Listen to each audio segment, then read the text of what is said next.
நம்ம எல்லாருமே நினைக்கிறது ஒரு விஷயம், ஆசைப்படுறது ஒரு விஷயம்.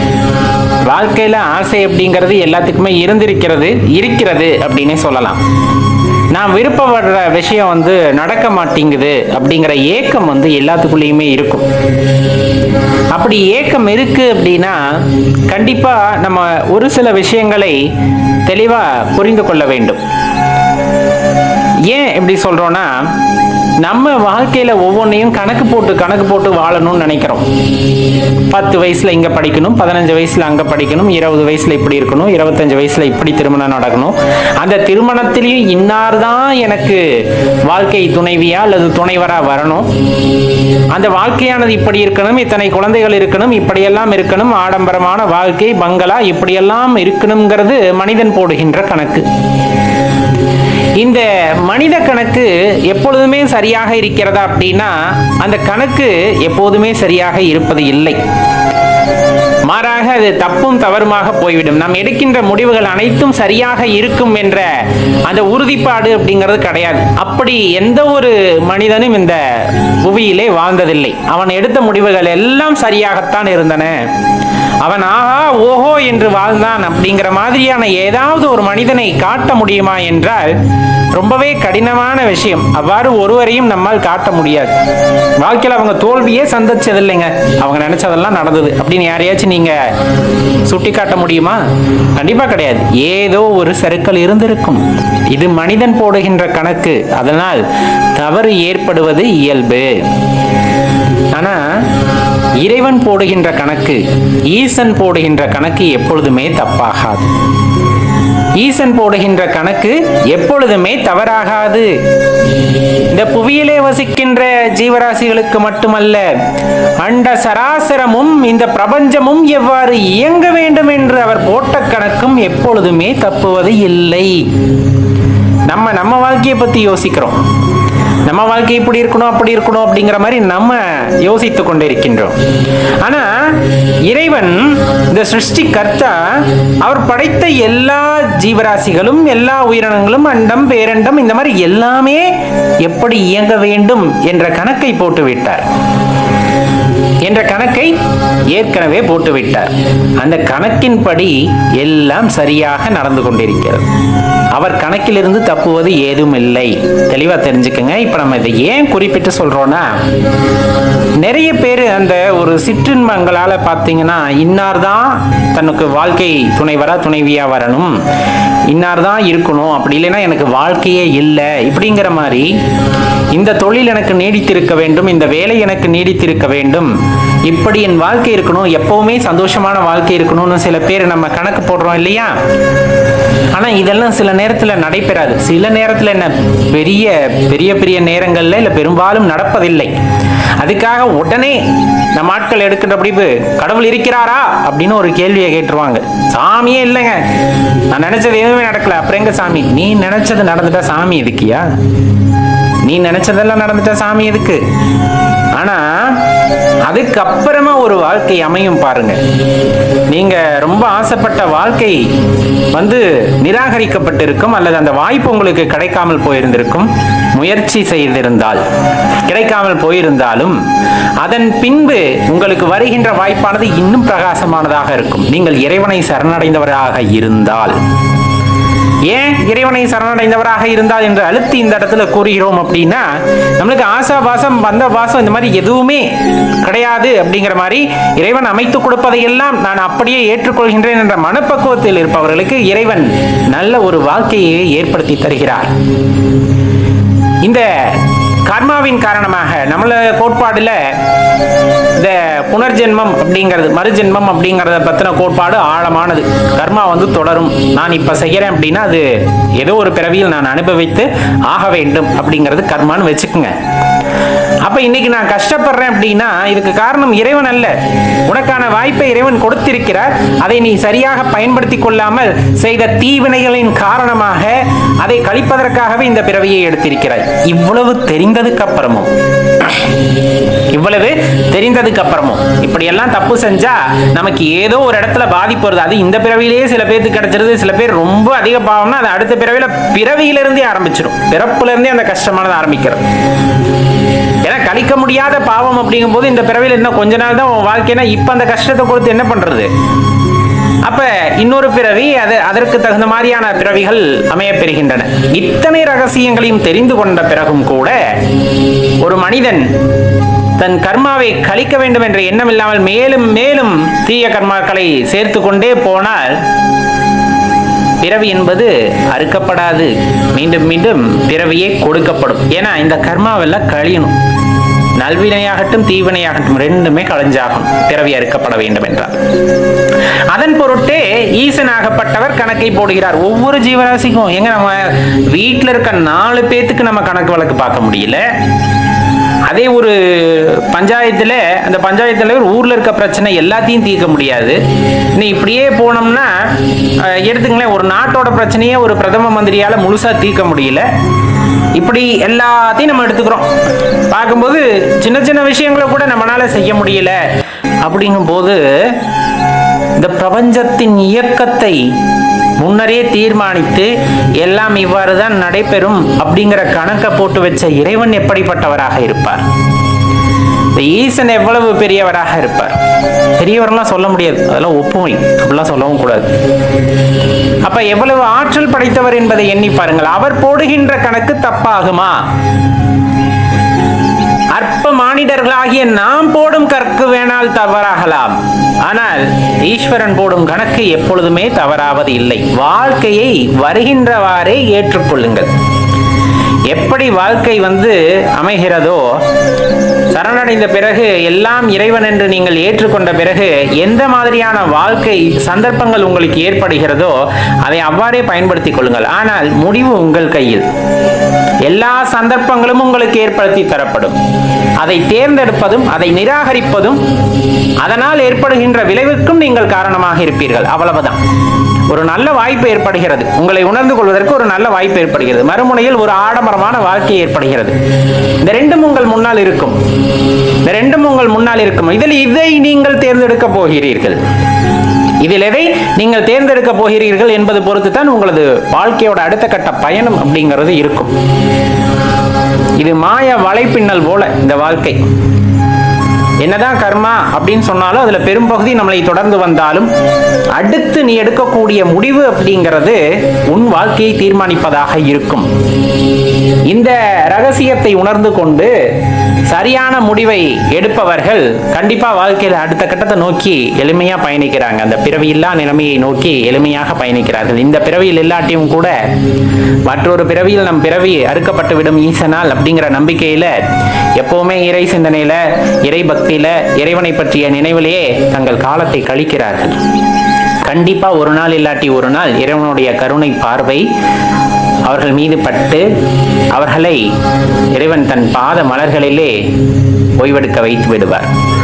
அந்த பிறவி அந்த சூழலில் இருந்து அவர்களை மீட்டு வெளியே எடுத்து விடுவார். இதுதான் உண்மை. அப்ப நம்ம தெளிவா தெரிந்து கொள்ள வேண்டிய விஷயம், நம் மனக்கோட்டை எவ்வளவு பெருசாக வேண்டாலும் கட்டலாம். நம் மனக்கோட்டை எவ்வளவு பெரிதாக வேண்டுமானாலும் கட்டலாம். ஆனால் இறைவன் கட்டிய கோட்டை அல்லது இறைவன் வகுத்து கொடுத்த கணக்கிலிருந்து எதுவும் தப்பாது. அப்ப இறைவன் நமக்கு செய்வது எல்லாம் நம் நன்மைக்கு. எதுவாக இருந்தாலும் நம் நன்மைக்கு. ஐயோ இவ்வளவு கஷ்டப்படுற, இதை போய் நன்மைன்னு சொல்றீங்களே, கஷ்டத்தை ஏத்துக்க உன் கர்மா கழியுது. எந்த ஜென்மத்துல இந்த கர்மத்தை எடுத்துட்டு வந்தமோ அதை இப்ப கழிக்கிறதுக்காக இறைவன் உனக்கு ஒரு சந்தர்ப்பத்தை கொடுத்திருக்கிறார். அதை கடினமாக நினைத்தால் அதையும் உனக்கு எளிமையாக்கி விடுகிறார். ஆனால் அதன் பொருட்டு நீ இன்னொரு பிறவி எடுத்து மீண்டும் அனுபவிக்க வேண்டியது வரும். ஆனால் வருவதை வருவது போலே ஏற்றுக்கொள். அதுதான் உன் வாழ்க்கைக்கு எப்பொழுதுமே நல்லது. ஈஸ்வரனுக்கு தெரியும் உனக்கு பக்குவப்படுத்துறதுக்கு என்ன பண்ணணும் அப்படின்னு. ஆறுதல் சொல்றதுக்கோ அல்லது ஏதோ மேற்போக்கா சொல்லணுங்கிறதுக்காக சொல்லப்படுறது இல்லை. தெளிவா தெரிஞ்சுக்குங்க. உங்களுக்கு இந்த கஷ்டம் வேண்டாம் அப்படின்னா விமோசனம் கிடைச்சிடும். போய் இறைவன்ட்ட அழுது மன்றாடி கேட்டுக்கொள், கிடைச்சிடும்.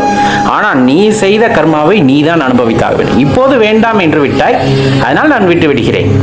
ஆனா இதை நீ அனுபவித்தே ஆக வேண்டும். அதற்காக இன்னொரு பிறவையும் எடுத்தாக வேண்டும் அப்படிங்கிறது தான் அந்த இடத்துல இயல்பா இருக்கும். ஏன்னா செஞ்சதை நம்ம தான் அனுபவிக்கணும். ஒரு நன்மை செஞ்சா நன்மை நமக்கு வரும். ஒரு தீமை செஞ்சிருக்க அந்த ஜீவன் எவ்வளவு வதைப்பட்டு இருக்கும், எவ்வளவு துன்பப்பட்டு இருக்கும். அப்ப அதோட வலியை நீ எப்ப புரிஞ்சுப்ப? இப்ப வேண்டாம் நான் அழுதுட்டேன், நான் விட்டுட்டேன். ஆனா நீ திருப்பியும் அதை அனுபவிச்சு ஆகணும் அப்படிங்கிறது அதோட கர்ம பயனா இருக்கும். இதை புரிஞ்சுக்கிட்டீங்க அப்படின்னா எல்லா உயிர்கள் மீதும் அன்பு காட்ட ஆரம்பிப்போம். இந்த வாழ்க்கையை பற்றின தெளிவானது ரொம்ப தெளிவா உங்களுக்கு புரிய வரும். பெரும்பாலும் எல்லாருக்கும் வந்துட்டு ஒரு எண்ணம் உண்டு, நான் இறைவனை வழிபடுகின்றேன், ஈசனை வழிபடுகின்றேன், ஆனால் சில நேரங்களில் வந்துட்டு எனக்கு அவர் உதவுவதில்லையே அப்படிங்கிற மாதிரியான எண்ணங்கள்லாம் சில பேர் கொண்டுள்ளனர். அது எல்லாத்துக்கும் இயல்பாக வர்றது தான். ஏன்னா எதிர்பார்ப்பு அப்படிங்கிற ஒரு விஷயம் சக நண்பர்கள் உறவினர்களிடமிருந்து தாண்டி இறைவனிடமும் அந்த எதிர்பார்ப்பு அப்படிங்கிறது வரும்போது இந்த மாதிரியான வார்த்தைகள் வருவது தவிர்க்க முடியாததாக ஆகின்றது. சரி, அப்ப நான் எதிர்பார்க்கிறது தப்பா அப்படின்னா தவறெல்லாம் இல்லை. கொஞ்சம் பொறுமையா கேளுங்க, தெரிஞ்சுக்கலாம். பெரும்பாலும் இன்பம் துன்பம் ரெண்டு விஷயம் நம்ம வாழ்க்கையை வந்துட்டு ஆட்டி படைக்கிறது அப்படின்னு நம்ம சொல்லலாம். அதுக்கெல்லாம் அடிப்படை காரணமா இருக்கிறது பார்த்தீங்கன்னா ஆசை அப்படிங்கிற ஒரு விஷயத்தை வந்துட்டு நம்ம குறிப்பிட முடியும். அந்த ஆசை இல்லாமல் இருக்கும் பொழுது நம்மளுக்கு இன்பமோ துன்பமோ எது வந்தாலும் அது ஒரு பெரிய பொருட்டே இல்லை. அதே சமயத்தில் ஆசை இருக்கும் பொழுது அது வந்துட்டு நிறைவேறிவிட்டதாக நாம் நினைத்து கொள்ளும் பொழுது அது இன்பமாக நமக்கு தெரிகின்றது. அதே சமயத்தில் நான் வைத்த ஆசையானது நிறைவேறாமல் போய்விட்டது என்று நினைத்து கொள்ளும் பொழுது அது துன்பமாக நமக்கு தெரிகின்றது. நல்லா தெரிஞ்சுக்குங்க, இன்பமாக நமக்கு தெரிகின்றது, துன்பமாக நமக்கு தெரிகின்றது. அப்ப இன்பமாக தெரிவது எப்படி அப்படின்னா அதை அடைந்து விட்ட எண்ணத்தில் நம் மனதானது பூரித்து காணப்படுவது இன்பமாக தெரிவதாக நாம் உணர்ந்து கொள்கின்றோம். அதை இழந்து விட்டதாக நினைக்கும் பொழுது அது துன்பமாக நாம் உணர்ந்து கொள்கின்றோம். உண்மையில் இன்பம் துன்பம் உண்டா அப்படின்னா கட்டாயமா கிடையாது அப்படின்னு தான் ஞானிகள் வந்துட்டு குறிப்பிட்டு சொல்றாங்க. சரி, இப்ப இந்த இன்ப துன்பத்திலிருந்து வேறுபட்டு நிற்கும் பொழுதுதான் இறைவனை உணர முடியுமானா கட்டாயமா அந்த அடிப்படையான ஆசை அப்படிங்கிற ஒரு விஷயம் இல்லாமல் இருக்கும் பொழுது நமக்கு மறுபிறப்பு அப்படிங்கிறது இல்லாமல் போகின்றது. அப்ப நாம் இறைவனை வந்துட்டு எளிதில் நெருங்க முடிகிறது அப்படிங்கிறதையும் நம்ம இந்த நேரத்தில் நல்லா தெரிஞ்சுக்கணும். சரி, இப்ப இயல்பா நம்ம சொல்ற விஷயம், கஷ்ட காலத்துல இறைவன் வந்து என்னை காப்பாற்றுவதில்லையே அப்படிங்கிற அந்த ஒரு கேள்வி. சில பேர் நான் பிறந்ததுல இருந்தே கஷ்டப்பட்டுக்கிட்டு தான் இருக்கேன், எனக்கு எந்த காலத்திலும் வந்துட்டு இறைவன் வந்துட்டு உதவி செய்ததே இல்லையே அப்படிங்கிற மாதிரியான ஒரு கேள்வி எல்லாம் எழுவது இயல்பான ஒன்றுதான். ஒன்னே ஒண்ணுதான், எப்பவுமே வந்துட்டு நம்ம நிகழ்காலத்தில் இருப்பது இல்லை. அதுதான் ரொம்ப ஒரு பெரிய விஷயம், ஒரு பெரிய தவறான விஷயமும் கூட அப்படின்னே நம்ம சொல்லலாம். நம் உடல் மட்டும்தான் நிகழ்காலத்தில் இருக்கிறதே தவிர நாம் நிகழ்காலத்தில் இருப்பதில்லை. ஒன்று எதிர்காலத்தை பற்றி யோசித்துக் கொண்டு அல்லது கடந்த காலத்தை பற்றி யோசித்துக் கொண்டேதான் இருக்கிறோமே தவிர நிகழ்காலத்தை பற்றி யாரும் சிந்திப்பதில்லை. அப்படி நிகழ்காலத்தில் நடப்பதை மட்டும் நாம் எடுத்துக்கொண்டு அது எவ்வாறு வந்தாலும் அதனை நான் எதிர்கொள்வேன் அப்படிங்கிற மாதிரி இருக்கும் பொழுது அவர்களுக்கு இன்பமோ துன்பமோ கிடையாது. அப்படி நிகழ்காலத்தில் வாழ்பவர்கள் வந்துட்டு இறைவனாகவே இருக்கின்றார்கள் அப்படிங்கிறது தான் நிதர்சனமான உண்மை. நிகழ்காலத்துல உடலும் இருக்கணும், உள்ளமும் இருக்கணும், மனமும் இருக்கணும். ரொம்ப முக்கியமான விஷயம். அது முறையான பயிற்சி இல்லாமல் யாருக்கும் கிடைப்பதும் இல்லை. அவ்வாறு நிகழ்காலத்தில் வாழக்கூடிய ஆன்மாவாக மாறும் பொழுது இறைவனாகவே ஆகின்றோம். அப்பொழுது இறைவன் வழிகாட்டுகின்ற நன்மையும் கிடையாது, தீமையும் கிடையாது என்று. நம்மால் நிகழ்காலத்தில் இருக்க முடியவில்லை அப்படிங்கும் போது எல்லாமே துன்பமாக தான் இருக்கு. நான் இறைவன்கிட்ட கேட்டேன் கிடைக்கல, இறைவன்கிட்ட அதை கேட்டேன் கிடைக்கல, இதை கேட்டேன் கிடைக்கல. நம்ம ஏன் கேட்கணும் அப்படிங்கிறதான் நம்ம இந்த இடத்துல கேட்டுக்கொள்வது. உலகத்துல எத்தனையோ உனக்கு கொடுத்திருக்காரு. நல்ல இயற்கை காட்சி அங்கங்க பார்த்தா பசுமையா இருக்கும். அதெல்லாம் காசு கொடுத்து பார்க்கணும்னு இல்லை. நம்ம போற போக்குல ரோட்ல முளைச்சிருக்க செடியெல்லாம் எப்படி முளைச்சிருக்கு அப்படிங்கிறதே பெரிய அதிசயமான விஷயம். அதெல்லாம் அமைதியா உட்காந்து பார்க்கறதுக்கு கூட நமக்கு நேரம் இல்லை. ஆனா அதெல்லாம் இறைவன் உங்களுக்காக கொடுத்தது. ஆனா அதெல்லாம் பார்க்கறத விட்டுட்டு வீட்டில் தனியா ஒத்த ரோஜா வாங்கி வச்சு பார்க்கணும் அப்படின்னு நினைக்கிறது தான் மனுஷனோட ஆசை. அப்ப எது கிடைக்கலன்னு ஆசைப்படுறோம்? ஒத்த ரோஜா கிடைக்கலன்னு ஆசைப்படுறோம். ஆனா இறைவன் நமக்காக கொடுத்த பெரிய பூந்தோட்டமே இந்த உலகத்துல இருக்கு அப்படிங்கும் போது அதை நம்ம கண்டுக்கிறது இல்லை. உண்மையான இன்பம் அப்படிங்கிறது இறைவன் நமக்கு கொடுத்ததை காண்பது, இறைவன் நமக்கு கொடுத்ததை அனுபவிப்பது. நானாக கேட்டு ஒன்றை பெறுகிறேன் அப்படிங்கும் போது அதுல இன்பம் துன்பம் எல்லாம் கலந்து வந்துருது. ஒண்ணு யோசிச்சு பாருங்க. நான் இப்ப சொன்ன மாதிரி ரோட்டு ஓரத்துல புல்லு முளைச்சிருக்கு, அது காஞ்சு போனாலும் நம்ம கவலைப்பட மாட்டோம். அது திடீர்னு செழுமையா வளர்ந்தாலும் நம்ம கவலைப்பட மாட்டோம். ஆனா நம்ம சொன்ன மாதிரி நீங்க ஆசைப்பட்டு ஒரு ரோஜா செடியை வாங்கிட்டு வரீங்க, நல்லா பூக்கும் போது மனசு வந்துட்டு இன்பமா உணர்கிறது, காஞ்சு போகும்போது துன்பத்தை உணரும். அதனாலதான் நான் சொல்றேன், இறைவன்கிட்ட எதையும் கேட்காதீர்கள், கேட்டு பெறாதீர்கள். கேட்டேன் கிடைக்கவில்லை என்று நினைக்காதீர்கள். அவர் கொடுக்கவில்லை என்றால் அதில் ஏதோ ஒரு காரணம் உங்களுக்காகத்தான் இருக்கிறது என்பதை உணர்ந்து கொள்ள வேண்டும். அப்ப நம்ம பார்க்க வேண்டியது ரோட்டு ஓரத்துல அல்லது மலையோரங்கள்ல அதுவா முளைச்சிருக்க செடியை பார்த்து சந்தோஷப்படுற மாதிரி நமக்கு கிடைத்திருக்கின்ற அனைத்தையும் வைத்து சந்தோஷமாக இருப்பதாக உணர்ந்து கொண்டால் வாழ்க்கை இன்பமானதாக இருக்கின்றது. அதை விட்டு நான் மனதில் நினைத்தது எனக்கு என்ன வேண்டுமோ அதை கேட்டு பெறுகின்றேன் அப்படிங்கும் போது அந்த ரோஜா செடியானது பூக்கவும் செய்யும், காயவும் செய்யும். நான் கேட்டு பெற்றது எனக்கு கிடைக்கவும் செய்யும், கிடைத்தால் அதில் எதுவும் பிரச்சனை வரவும் செய்யும். அப்படின்னா அதுக்கு நம்ம தான் பொறுப்பை தவிர இறைவன் பொறுப்பாக மாட்டார். கேட்டா கொடுத்துருவார், ஆனா அதற்கான இயல்பு வந்துட்டு எப்பவுமே மாறாது. அப்படிங்கும் போது அதையும் நாம் பொறுத்து கொள்ளத்தான் வேண்டும் அப்படிங்கிறத இந்த நேரத்துல தெளிவா தெரிஞ்சுக்குங்க நண்பர்களே. அப்ப எல்லாமே வந்துட்டு இயற்கையோட செயல்ல இயற்கையா நடந்து செல்லும் பொழுது எந்த பிரச்சனையும் நமக்கு வருவதில்லை, எந்த மனக்குழப்பமும் நமக்கு வருவதில்லை அப்படிங்கிறத நல்லா தெரிஞ்சுக்குங்க. வாழ்க்கை அப்படிங்கிறது இறைவன் கொடுத்ததை நாம் அனுபவிப்பதாக இருந்தால் மிகவும் உன்னதமானதாக இருக்கும் என்பதை மனதில் வைத்துக் கொள்ளுங்கள். வாழ்க்கையில நிறைய தவறுகள் செஞ்சுட்டேன். சுகபோகங்கள் அப்படிங்கிற அந்த மாயையின் காரணமாக வாழ்க்கையில எது உண்மை அப்படிங்கிறதவே உணர்ந்து கொள்வதற்கு மறுத்து அந்த சுகபோகங்களுக்கு ஆட்பட்டு பல தவறுகளை செய்து விட்டேன். இனிமேல் நான் வந்துட்டு வாழ்க்கையை தேடி போகலாமா அல்லது இறைவனை நாடி செல்லலாமா, சிவத்தை உணர முற்படலாமா அப்படிங்கிற அந்த ஐயப்பாடு பெரும்பாலுமானவர்களுக்கு மனதில் இருப்பதுதான். ஒரே ஒரு விஷயம் தான் நம்ம நல்லா தெரிஞ்சுக்கணும். இது எல்லாம் கர்மாவின் காரணமாக ஆரம்ப காலகட்டங்கள் நம் மனதை வந்துட்டு இருள் சூழ்ந்து கொண்டது போல அந்த மாயையானது நம்மை மயக்கி இந்த உலக இன்பங்களுக்குள் நம்மை போட்டு அழுத்தி விடுகின்றன. அதிலிருந்து வெளியே வந்து சிவபெருமானை நினைப்பதே அவரோட கருணை. இவ்வளவு பிரச்சனைகள் இருக்கின்றன, இவ்வளவு வாய்ப்புகள், இன்னும் சுகபோகங்களை அனுபவிப்பதற்கான வாய்ப்புகள் இந்த உலகத்தில் இருந்தாலும் இனி நான் சிவபெருமானை நினைக்க முடியுமா, அவரை அடைய முடியுமா அப்படின்னு யோசிக்கிறீங்களா? அந்த நினைப்பு உங்களுக்கு வருதுனாலே இறைவனோட அந்த கருணை பார்வை உங்களுக்கு கிட்டி விட்டது அப்படிங்கறத மட்டும் ஞாபகம் வச்சுக்கோங்க. வாழ்க்கையில எல்லாருமே ஆரம்ப காலகட்ட சின்ன சின்ன பிழைகள் செய்வது, சிறிய சிறிய தவறுகளை செய்வது இயல்பாக இருந்தாலும் ஒரு காலகட்டத்தில் ஐயனை உணர்ந்து கொள்ள வேண்டும் என்ற எண்ணம் உங்களுக்குள் தோன்றிவிட்டாலே கண்டிப்பாக நீங்கள் மறுபிறப்பு எடுத்து விட்டீர்கள் அப்படிங்கிறது அர்த்தம். இதற்காக இந்த உடல் அழிந்து புதிய உடல் எடுக்க வேண்டும் என்ற அவசியம் இல்லை. அதன் பின்னர் நாம் செய்கின்ற அந்த உண்மையான பக்தியின் மூலமாக, நாம் காட்டுகின்ற அந்த அர்ப்பணிப்பின் மூலமாக, நாம் செய்கின்ற சில சாதனங்கள் மூலமாக கண்டிப்பாக நாம் இறைவனை உணர்ந்து கொள்ள முடியும். அதுல எந்த மாற்று கருத்தும் நீங்கள் கொள்ள வேண்டாம். மனசுக்குள்ள எந்த அழுக்குமே வேண்டாம். செய்த தவறுகள் தவறுகளாக இருந்துவிட்டு போகின்றன. அதை நினைத்து நம் வாழ்க்கையில் இனி எந்த மாறுதலும் வரப்போவதில்லை. ஆனால் அதையெல்லாம் விடுத்து நான் செய்தது தவறென்று உண்மையாக உணர்ந்து ஐயனின் பாதத்தை சரணடைந்து எனக்கு இனி நீங்கள் நல்ல வழியை காட்ட வேண்டும் என்று எல்லாம் அல்ல அந்த சர்வேஸ்வரனை சரணடைந்து விட்டால் போதுமானது. அதன் பின்னர் எல்லாத்தையுமே அவரே பார்த்துப்பார். அப்படி நம்ம செய்த தவறுகளுக்கு தண்டனை அப்படிங்கிறது இருக்கு கர்மாவின் காரணமாக அப்படின்னா அதை மனப்பூர்வமாக ஏற்றுக்கொள்வோம். ஆனா நம்மளோட இறுதி நிலை அப்படிங்கிறது இறைவனை உணர்தல் அப்படிங்கிற அந்த ஒரு விஷயத்துல பிடிமானமா இருந்துகிட்டோம்னா கண்டிப்பா அந்த ஆன்மீக பாதையானது ஒரு தெளிவான பாதையாக இருக்கும். இப்ப உதாரணத்துக்கு ஒரே ஒரு விஷயத்த சொல்றேன், நல்லா தெளிவா கேட்டுக்குங்க. இந்த இரும்பு அப்படின்னு ஒரு பொருளை பயன்படுத்தி அந்த நிறைய இப்ப கட்டிலு, சேர் இந்த மாதிரியான பொருட்கள் நம்ம செய்யறோம். காலம் போக போக பாத்தீங்கன்னா துருப்பிடிக்க ஆரம்பிச்சிடும். அது ஒரு இயல்பான நிலையை இழந்து விடுகிறது. அப்படிங்கும் போது நம்ம அப்படியே போட்டுறதில்லை. அதுக்கு பதிலா அதை வந்துட்டு மறுசுழற்சிக்கு வந்துட்டு உட்படுத்துறாங்க. அந்த இரும்பை கொண்டு போய் திருப்பியும் உலையில போட்டு கொதிக்க வச்சு திரும்பி அதுக்கு இன்னொரு உருவம் கொடுக்கப்படுகிறது.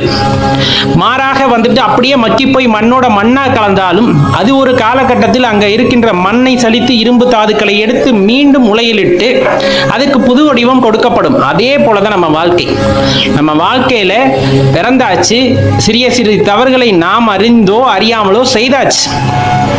அப்ப நம்மளுக்கு துருப்பிடிச்சிருச்சு, உபயோகமற்றதாக போய்விட்டோமே என்று நீங்கள் நினைக்கும் போதும் கூட நான் திரும்ப சொல்கின்றேன், மறுபடியும் மறுசுழற்சி செய்வது போல் நம்மை நாம் திரும்ப ஆன்மீக பாதைக்குள் செல்லும் பொழுது உலையில் இட்ட இரும்பு தாது போல நமக்கு பல பிரச்சனைகள் வந்தாலும் இறைவன் நமக்கு மறுவடிவம் கொடுப்பார் என்பதில் உறுதியாக நம்பிக்கையாக இருக்கும் போது புத்தம் பொலிவுடன் புது வாழ்வானது, இறைவனை தேடக்கூடிய அந்த வாய்ப்பானது நமக்கு கிடைக்கும். இது உணர்ந்தவங்களுக்கு ரொம்ப அற்புதமான ஒரு விஷயமா இருக்கும் இப்ப நம்ம சொல்லக்கூடிய இந்த விஷயம் அப்படிங்கிறது. ஏன்னா பெரும்பாலுமானவர்களுக்கு மனதில் இந்த ஐயப்பாடு இருந்து கொண்டேதான் இருக்கிறது. அந்த தவறு செய்து விட்டோம், இந்த தவறு செய்து விட்டோம். வாழ்க்கையில் யார் தான் தவறு செய்யாம இருக்காங்க? இப்ப நான் உணர்ந்துகிட்டேன், இனிமேல் நான் நல்லா போகணும்னு நினைக்கிறேன், என் வாழ்க்கையில இறை தேடல் வேணும்னு நினைக்கிறேன், ஐயன் தான் எல்லாம் நினைக்கிறேன், தாராளமா அதுக்கப்புறம் புது வாழ்வானது பிறக்கும் அப்படிங்கிற நம்பிக்கையில நம்ம முன் எடுத்து வைக்கிறோம் அடுத்த காலடி. அப்படிங்கும் போது அதற்கான வழிகளை இறைவன் ஏற்படுத்தி தருவார், ஈசன் ஏற்படுத்தி தருவார். அதன் மீது நீங்கள் படிப்படியாக நகரலாம் நண்பர்களே. ஒரு முறைக்கு இருமுறை யோசித்து பாருங்கள். நாம் செய்த தவறுகள் பெரிதா, இறைவன் நம் மீது காட்டுகின்ற இரக்கம் பெரிதா? அப்படின்னா இறைவன் நம் மீது காட்டுகின்ற இரக்கமே பெரிதாக இருக்கும். அவருடைய குழந்தைகள் அல்லவா? செய்கின்ற தவறுகளுக்கு தலையில சின்னதா கொட்டினாலும் அதுக்கப்புறம் அள்ளி அணைச்சிக்கிறது இறைவனோட தன்மை, அந்த ஈசனோட தன்மை. அப்படி நம்ம ஏற்றுக்கொள்வார். நம்மோட ஒரே வேலை, நம்ம செய்ய வேண்டிய ஒரே காரியம், எல்லா விஷயங்களையும் தூர தள்ளிவிட்டு மனதை அமைதிப்படுத்தி கொண்டு மனதில் உள்ள இறைவனை தேட வேண்டும். அவர் நாமத்தை மட்டுமே ஜபிக்க வேண்டும். அவரையே எண்ணி சதா காலமும் உருகி உருகி வழிபடும் போது கண்டிப்பா ஐயனோட அந்த கருணை பார்வையானது நமக்கு கிடைத்தே தீரும். அந்த வைராகியத்தில் முன் செல்ல வேண்டும் அப்படிங்கிறத தான் இந்த இடத்துல நம்ம ஞாபகம் வைத்துக் கொள்ள வேண்டும். இது உங்களுக்கான நேரம் தவறவிட்டால் மீண்டும் வராது அப்படிங்கிறத எப்பவுமே இந்த மந்திரத்தை உங்க மனசுக்குள்ள சொல்லிக்கிட்டே இருங்க. இது எனக்கான நேரம், இதை விட்டு விட்டால் மீண்டும் இந்த நேரம் வராது அப்படிங்கிறது. பெரிய ஞானிகளும் முன்னோர்களும் நிறைய முறை சொல்லிட்டாங்க, இந்த வினாடி மட்டும்தான் உண்மையான வினாடி, இந்த வினாடியை விட்டு விட்டால் அடுத்த நொடியோ அடுத்த நிமிடமோ எதுவும் நம் கையில் இல்லைன்னு ஞானிகள் நிறைய பேர் சொல்லியிருக்காங்க. அது யதார்த்தமா நமக்கே தெரிஞ்சது. அது இந்த காலகட்டத்தில் ரொம்ப அப்பட்டமா எல்லாத்துக்கும் சொல்லிட்டு போச்சு. இந்த இருப்பவர் நாளை இல்லை அப்படிங்கிறத ரொம்ப தெளிவா சொல்லிடுச்சு. அப்ப நம்ம வந்துட்டு ஆன்மீகத்துல செல்லணும், இல்ல ஏதாவது உயர்வு நிலையை அடையணும், அதற்கான முயற்சிகளில் ஈடுபடணும்னா நான் 35 வயசு 40 வயசு 50 வயசுக்கு மேல வந்துட்டு அதுல ஈடுபட்டுக்கிறேன் அப்படின்னு எந்த காரணத்திற்காகவும் தள்ளி போடாதீர்கள். சிவ வழிபாடு அப்படிங்கிறது தினம் தினம் செய்வது உத்தமம். அதை நல்லா தெரிஞ்சுக்குங்க. சந்நியாசம் போனவங்க தான் சிவ வழிபாடு செய்யணுமா? கட்டாயமா கிடையாது. இல்லறவாசிகள் சிவ வழிபாடு செய்யக்கூடாதா? அப்படியெல்லாம் எதுவுமே கிடையாது. இல்லறத்தில் இருந்தாலும் அது நல்லறம் ஆவதற்கு சிவ வழிபாடு கட்டாயமாக செய்ய வேண்டும் அப்படிங்கிறது உங்க மனசுல இருக்க வேண்டிய ஒரு முக்கியமான விஷயம். அதற்காக நாள் கிழமை நட்சத்திரம் எல்லாம் பார்த்துக்கிட்டு இருந்தா எதுவுமே நடக்காமல் போய்விடும். ஏன்னா இந்த நொடி அப்படிங்கிறது இறைவனால் கொடுக்கப்பட்ட வரப்பிரசாதம். அதுல என்ன நடக்குது என்ன நடக்கல அப்படிங்கறதெல்லாம் விஷயம் இல்லை. எனக்கு இந்த இடத்துல நல்லது நடந்தது அதனால இது நல்ல நேரம் கிடையவே கிடையாது. இந்த இடத்துல எனக்கு கெட்டது நடந்தது அது கெட்ட நேரம் கிடையவே கிடையாது. எல்லா நேரங்களும் இறைவனால் நமக்கு கொடுக்கப்பட்டவை. எந்த நேரத்தில் என்ன நடக்க வேண்டும் என்று அவர் தீர்மானித்தாரோ அதுவே அந்த நேரத்தில் நடந்தேறுகிறது. அதை அனுபவிப்பதற்காக மட்டும்தான் நாம் இங்கு இருக்கின்றோம். அதை தாண்டி சில சுய முடிவுகளை எடுக்க வேண்டிய கட்டாயமும் நமக்கு இருக்கிறது. இந்த ஒரு வினாடியில் நான் ஈசனை வழிபட போகின்றேன், இந்த ஒரு வினாடியில் இறைவனை நான் சரணடைய போகின்றேன் அப்படின்னு நினைக்கிறத விட உத்தமமான ஒரு விஷயம், உத்தமமான ஒரு மணி நேரம் வேறு எங்கு கிடைத்து விட போகிறது? எந்த காரியத்தையும் தள்ளி போடக்கூடாதுன்னு பெரியவங்க சொல்லுவாங்க. நல்ல காரியங்களாக இருக்கும் போது அந்த காரியத்தை தயவு செய்து தள்ளி போடாதீர்கள். எந்த எதிர்கால நேரமும் நமக்கு உறுதி இல்லாத நேரமாகவே கருதப்படுகிறது. அப்படிங்கும் போது வாழ்கின்ற இந்த நொடி, வாழ்கின்ற இந்த மணித்துளியானது உண்மை என்று சிவபக்தியை மேலோங்க செய்வதற்கு நாம் அதற்கான முயற்சிகளை செய்யும் போது இறைவன் நல்வழியை காட்டுவார். மீதம் இருக்கின்ற நேரத்தை எல்லாம் நல்ல நேரமாவே மாற்றி நமக்கு கொடுப்பார் சிவபெருமான். அப்ப நேரம் காலம் பார்த்து வருவது சிவபக்தி அப்படின்னா கட்டாயமா கிடையாது. எப்ப சிவபெருமான் உங்கள் மீது பார்வையை திருப்புகிறாரோ அப்பயே அது உங்களுக்கு நல்ல நேரமாக மாறிவிடுகிறது. அதற்கு பின் நடக்கின்ற நிகழ்வுகள் எல்லாம் அவரால் தீர்மானிக்கப்பட்டது. அதில் நல்லதும் கிடையாது, கெட்டதும் கிடையாது. நடக்கின்றது எல்லாமே நிகழ்வுகள் அவரால் தீர்மானிக்கப்பட்டது.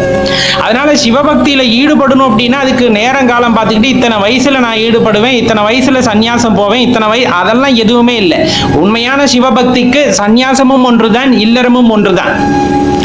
மனசு எவ்வளவு சுத்தமா இருக்கு, மனசு சுத்தமா உங்களால எவ்வளவு அன்பு செலுத்த முடிகிறது மற்ற ஜீவன்களின் மீது, எல்லாத்தையும் சிவபெருமான பார்க்க முடியுதா உங்களால அப்படிங்கறத இந்த இடத்துல முக்கியமே தவிர மற்றவையும் அவ்வளவு முக்கியம் அல்ல. ஒவ்வொருவருக்கும் ஒவ்வொரு நெறி இருக்கின்றது. எனக்கு வகுக்கப்பட்ட நெறி இதுதான் அப்படிங்கறத சிவபெருமான் என்னிடம் சூட்சமமாக உணர்த்திவிட்டால் அதில் செல்ல வேண்டியது எனது கடமை. உங்களுக்கான வழியை அவர் காட்டிவிட்டால் அதில் செல்ல வேண்டியது உங்களின் கடமை. அதை உணர்ந்து கொண்டு செல்ல வேண்டியது ஒவ்வொருவரின் கடமை. அப்படிங்கறத தெரிஞ்சுக்கிட்டா நாளேது நட்சத்திரம் ஏது. கோள்களால் எனக்கு பிரச்சனைகள் வருகிறதுனா அந்த கோள்களை படைத்தவர் இருக்கும் போது அந்த கோள்களினால் ஏற்படக்கூடிய பிரச்சனைகளை எண்ணி நாம் என்ன செய்ய போகின்றோம், அந்த பிரச்சனைகள் நம்மை எப்படி தாக்கிவிடும். அவ்வாறு தாக்கினாலும் அது சர்வேஸ்வரனின் அந்த ஒரு சித்து விளையாட்டாக இருக்குமே தவிர, சர்வேஸ்வரனின் விளையாட்டாக இருக்குமே தவிர வேறு எதுவுமாக இருக்காது. எதற்காக அவர் நம்முடன் விளையாட வேண்டும்? எனது பக்தி, என் மீது பக்தி வைத்திருக்கின்றவன் உண்மையாக வைத்திருக்கிறான் என்று இந்த உலகத்திற்கு அல்லது இந்த பிரபஞ்சத்திற்கு காட்ட வேண்டும் என்றால் சில சோதனைகளை செய்தாக வேண்டும். அந்த சோதனைகளில் வெற்றி பெறும் போது அவருக்கான அந்த பலனை கொடுக்க வேண்டும் அல்லவா? அதற்காக சின்ன சின்ன விளையாட்டுகள் அந்த கிரகங்களின் மூலமாக நடைபெறுமே தவிர அந்த கிரகங்களின் தாக்குதல்ங்கிறது சர்வேஸ்வரனை மிஞ்சியது அல்ல அப்படிங்கிறது எப்பவும் மனசுல வச்சுக்குங்க. அப்ப நாள் கிழமையெல்லாம் பார்த்து வருவது பக்தி அல்ல. இந்த நாள் இந்த நொடி அப்படிங்கிறது உங்களுக்கானது. நீங்கள் ஆன்மீகத்தில் ஈடுபட வேண்டும், சர்வேஸ்வரனை உணர வேண்டும், எல்லாமல்ல அந்த பராபரத்தை உணர வேண்டும் அப்படின்னு நினைச்சு உங்களோட வாழ்க்கையை ஆரம்பிக்கிறதுக்கு இந்த நொடிதான் சிறந்தது. இதற்காக நாள் கிழமை நட்சத்திரங்கள் எல்லாம் பார்த்து கொண்டிருந்தால் கட்டாயமா அது தள்ளி தள்ளி போய்கொண்டேதான் இருக்கும். மன உறுதியாக இந்த நொடியே எனக்கு சர்வேஸ்வரன் கொடுத்ததுன்னு நினைச்சு அந்த சிவபக்தியை ஆரம்பிக்கும் போது அது உத்தமமானதாக மாறும் அப்படிங்கிறதுல எந்த மாற்று கருத்தும் இல்லை நண்பர்களே. சிவபக்தி அனைத்திலும் சிறந்தது, சிவநெறி அனைத்திலும் சிறந்தது. அது இந்த நொடியே செய்வது இன்னமும் உத்தமமானதுங்கிறத மனதில் நிறுத்திக் கொள்ளுங்கள். கண்டிப்பா சிவபக்தியில இருக்கிறவங்களுக்கு நல்லா தெரியும். இப்ப முறையா வகுப்புக்கு போய் தேவாரம் திருவாசகம் எல்லாம் பாட கற்றுக்கொண்டு பாடுவது அப்படிங்கிறது ஓதுவார் பெருமக்களுக்கே உரித்தான ஒரு பெருமை. இப்ப அவங்கெல்லாம் பார்த்தோம் அப்படின்னா பாடுறாங்க அப்படிங்கும் போது அந்த பாடுற இடத்துல நம்ம நின்னாலே அப்படியே ஒரு பரவச நிலையை அடைவது போல ஒரு உணர்வானது அங்கே ஏற்படும். உங்களுக்கு நல்லா தெரிஞ்சிருக்கும். இப்ப சிவாலயங்கள்ல ஓதுவார் பெருமக்கள் பாடும் போது அதை கேட்கும் போது உடல் எல்லாம் சிலிர்த்து விடும், அந்த அளவுக்கு பாடுவாங்க. சரி, இப்ப அதை பாடுவதற்கென்று முறை இருக்கிறதா? இப்ப நம்ம எல்லாம் வீட்டுல பாடுவதற்கு பதிலாக படிக்கலாமா? ஏன்னா சில பேர்த்துக்கு அந்த பயமானது இருந்து கொண்டே இருக்கிறது. என்னன்னா இப்ப தேவாரம் திருவாசகம் இதெல்லாம் நம்ம படிக்கலாமா அப்படிங்கிற எண்ணம். அதை சரியா படிக்காமட்டோம்னா தவறான பலன் ஏதாவது கிடைச்சு விடுமோ அப்படிங்கிற அந்த பயமானது இருக்கிறது அல்லவா? அதை பற்றி ஒரு தெளிவு அப்படிங்கிற ஒரு விஷயத்துக்காகத்தான் இப்ப நம்ம இதை சொல்ல வர்றோம். அடியார் பெருமக்களுக்கு நல்லா தெரியும். இப்ப குழந்தையானது பிறந்த உடனே மழலை குரலில் பேச ஆரம்பித்து விடுகிறதானா? கிடையாது. கொஞ்ச நாள் ஆகும். அப்புறமா வார்த்தைகளை போட்டு போட்டு அம்மா அப்பா தாத்தா அந்த மாதிரி பேசி பழகும். அதன் பிறகு வாக்கியங்களை கோர்க்க தொடங்கும். பின்னர் தான் வாக்கியங்களே அந்த குழந்தைக்கு வருகிறது. அதே போல ஒரு மொழி, அந்த மொழி அப்படிங்கிறது பார்த்தீங்க அப்படின்னா உடனே அந்த மொழியில எல்லாத்துக்கும் புலமை விடுமானா? கிடையாது. அதை பழக பழகத்தான் என்ன ஆகும்னா அதுல ஒரு உயரிய நிலையை அடைய முடியும். அதன் பிறகுதான் அந்த மொழியில இருக்கக்கூடிய எல்லா விஷயங்களையும் தெரிந்து கொள்ள முடியும், அதில் புலமை பெற முடியும். இது இயல்பான ஒரு விஷயம். இப்ப நம்ம இறைவனை ஆராதிக்கிறோம். இப்ப ஆலயங்களுக்கு போய் உங்களால மனசு விட்டு ஓம் நம சிவாய அப்படின்னு சொல்ல முடியுமா? கொஞ்சம் யோசிச்சு பாருங்களேன். ஒரு ஆலயத்துல கூட்டமா நிக்கிறாங்க, அந்த இடத்துல போய் ஓம் நம சிவாய அப்படின்னு சொல்ல முடியுமான்னு யோசிச்சு பாருங்க. இல்ல அப்பனோட மந்திரத்தை ஏதாயினும் அதை அந்த இடத்துல உறக்க சொல்ல முடியுமா அப்படின்னு சிந்தித்து பார்த்தீர்கள்னா எடுத்ததுமே அது வர்றதுக்கு கொஞ்சம் தயக்கம் இருக்கும். தயக்கம்னா தவறா நான் சொல்லல, அது நான் வந்துட்டு ஒரு காரணத்தோட சொல்றேன்.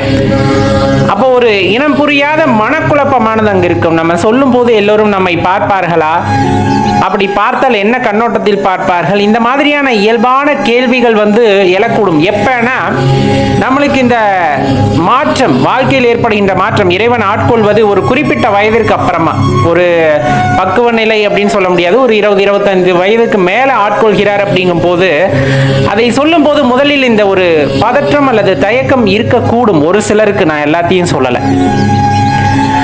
ஒரு 10 நாள் தொடர்ந்து கோயிலுக்கு போறாங்க, மெதுவா ஓம் நம சிவாய சொல்றாங்க, கொஞ்சம் அந்த பயம் போகிறது. மீண்டும் மீண்டும் சொல்லி கொண்டு இருக்கும் போது ஒரு 10-15 நாட்களை தாண்டும் பொழுது அந்த மந்திரமானது யாருடைய மந்திரம் என்பதை தெரிந்து கொள்கிறார்கள். அப்பனுடைய மந்திரம்.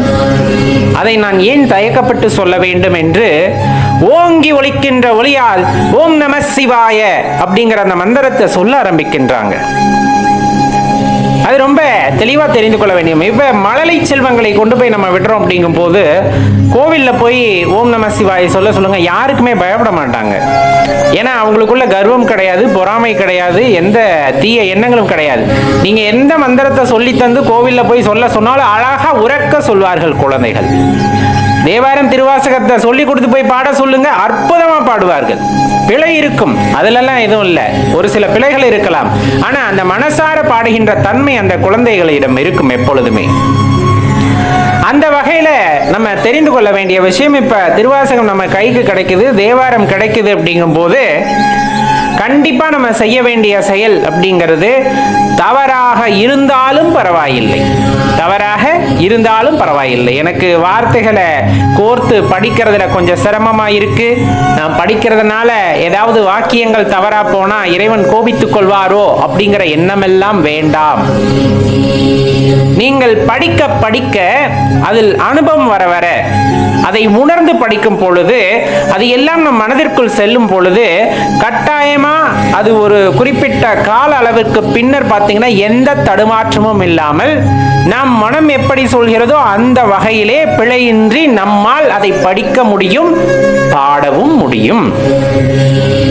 எடுத்ததுமே பாடல் வந்துடுமா, எடுத்ததுமே பிழை இல்லாம படிச்சிட முடியுமானா நம்ம ஏற்கனவே சொன்ன மாதிரி தான். ஒரு மொழியை பிழை இல்லாம ஒருத்தரால கத்துக்கொள்ள முடியும் என்றால் இதுவும் சாத்தியமே. ஆனால் பிழையோடு தான் ஒரு மொழி கற்றலே துவங்குகிறது அப்படிங்கும் போது கண்டிப்பா தேவாரம் திருவாசகம் இந்த மாதிரி நம்மளோட சமயம் சார்புடைய அந்த நூல்களை எல்லாம் படிக்கும் பொழுது பிழைகள் ஏற்படத்தான் செய்யும். அதில் தவறொன்றும் இல்லை. ஏன், நான் யாரை போற்றி பாடுகின்றோம், யாரை பற்றி படிக்கின்றோம்னா அப்பனை பத்தி, அப்பனோட பெருமைகளை பத்தி பாடுறோம், படிக்கிறோம். ஒரு அப்பாவை குழந்தை புகழ்ந்து பேசுது அப்படிங்கும் போது அது எப்படி இருக்கும்? அந்த நிலையில இருக்கவங்களுக்கு தெரியும். அம்மா அப்பா இருக்கோம், நம்ம குழந்தையானது நம்மிடம் மழலை அந்த குரலில் பேசுகிறதுனா நம்ம எப்படி பார்ப்போம்? இந்த அளவுக்கு தப்பு பண்ணக்கூடாது, இதுல இலக்கணத்துல இருக்கு. இந்த மாதிரி நம்ம சொல்லுவோமா? கிடையாதே. மழலைகள் கொஞ்சுகின்ற அந்த மழலை மொழியை கேட்டு ரசிப்போம் அல்லவா?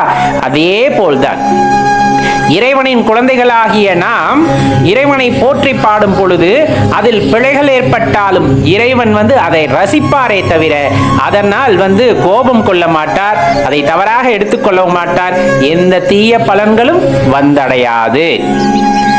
அப்ப படிக்கணும்னு நினைக்கிறீங்க, தேவாரம் படிக்கணும்னு நினைக்கிறீங்க, திருவாசகம் படிக்கணும்னு நினைக்கிறீங்க, கட்டாயமா அந்த புத்தகம் கிடைக்கின்ற பட்சத்துல அமைதியா அமர்ந்து படியுங்கள். படித்து படித்து பழகுங்கள். பழக பழக ஒரு குறிப்பிட்ட அளவில் நம்மளுக்கே ஒரு உணர்வானது ஏற்படும். அது ரத்தத்துல கலந்துடும்.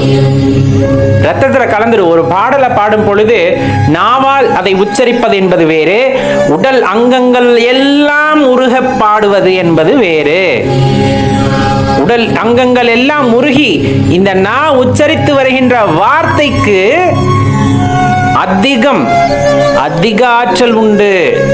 இறைவனை கட்டி போடக்கூடிய ஆற்றல் உண்டு. நீங்க பாடும்போது அப்படியே உள்ளமெல்லாம் உருகி கண்களில் நீராக பெருகி ஐயனே அப்பனே ஈசனே மகேசனே அப்படின்லாம் சொல்லும் பொழுது அந்த இறைவனே உங்கள் முன் வந்து நிற்பார். அந்த இறைவனே உங்கள் முன் வந்து நிற்பார். உங்களை ஆட்கொண்ட அந்த இறைவன் உங்கள் வாயிலிருந்து வருகின்ற அந்த வாழ்த்துதலை கேட்பதற்காகவே உங்கள் முன் வந்து நிற்பார். என அன்பு பொருந்தியவர் அல்லவா ஈசன், அன்பின் வடிவமானவர் அல்லவா ஈசன்.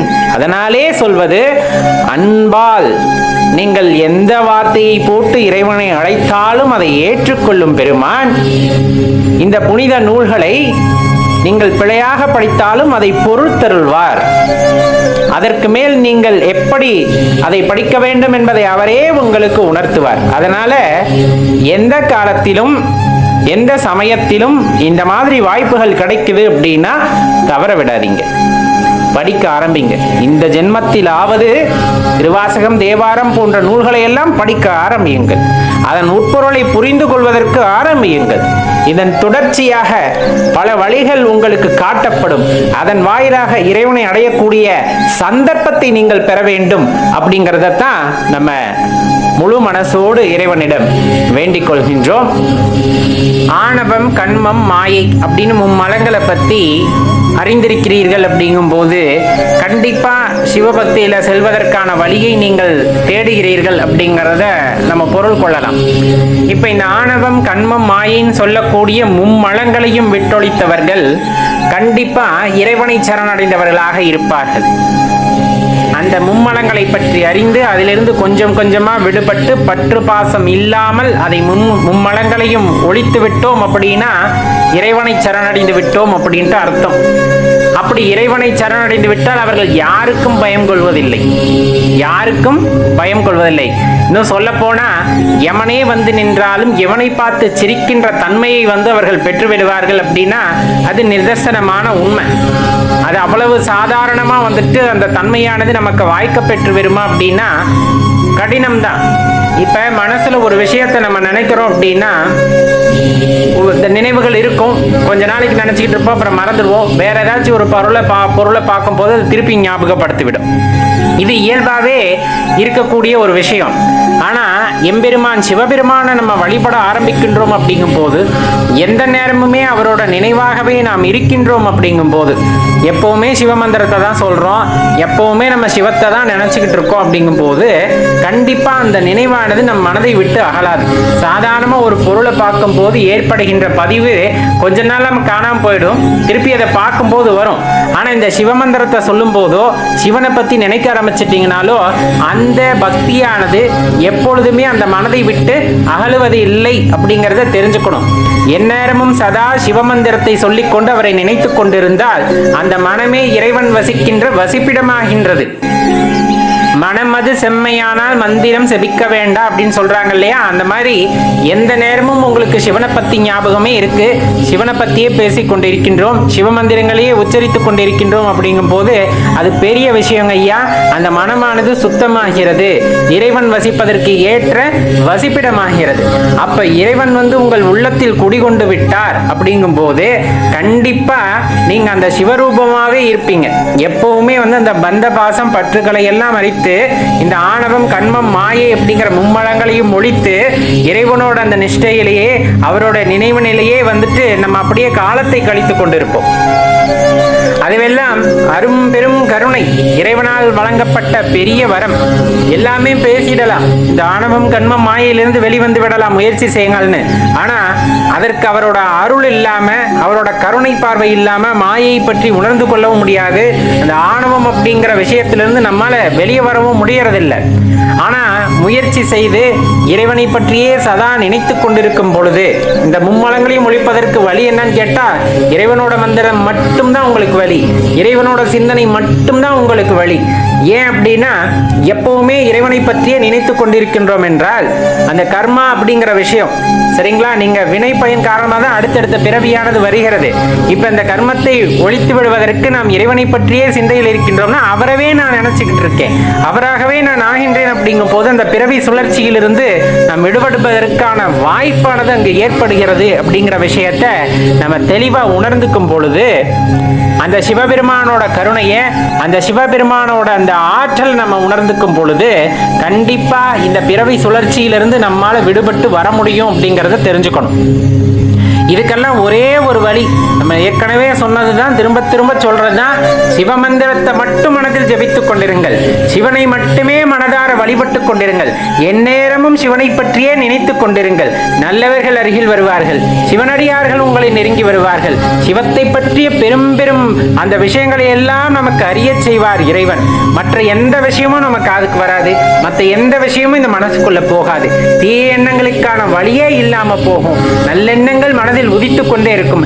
எப்பொழுதுமே சிவனை பற்றிய நினைவு, சிவனை பற்றிய சிந்தனையிலே இருப்பதன் மூலமாக உங்கள் உள்ளத்துள் அந்த ஈஸ்வரனாகப்பட்டவர், சர்வேஸ்வரனாகப்பட்டவர் குடிக்கொள்கின்றார். அவர் குடிக்கொள்ளும் பொழுது உங்கள் உடலே கோவிலாகிறது அப்படிங்கிறத தெளிவா தெரிந்து கொண்டோம் அப்படின்னா அதை விட வேற எதுவும் பெரிய சிறப்பு நமக்கு தேவை இருக்காது அப்படிங்கிறத நம்மால் அறிந்து கொள்ள முடியும். நண்பர்களே, வாழ்கின்ற போதே இந்த உடலை கோவிலாக்கி கோவிலுக்குள் சர்வேஸ்வரனை குடியேற்றி அந்த ஜோதி ரூபமாக தரிசித்து அவரின் அருளை பெறுவதே இந்த வாழ்வின் நோக்கம் அப்படிங்கிறத தெரிஞ்சுக்கிட்டோம்னா அதை விடைய பெரிய பாக்கியம் இந்த உலகத்தில் வேற ஏதும் இருப்பது இல்லை.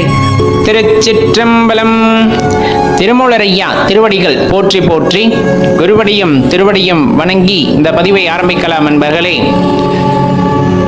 நமக்குள்ள இருக்கக்கூடிய பெரிய ஐயப்பாடானது இந்த உடல் உயிர் அப்படிங்கிற சம்பந்தமான விஷயம்.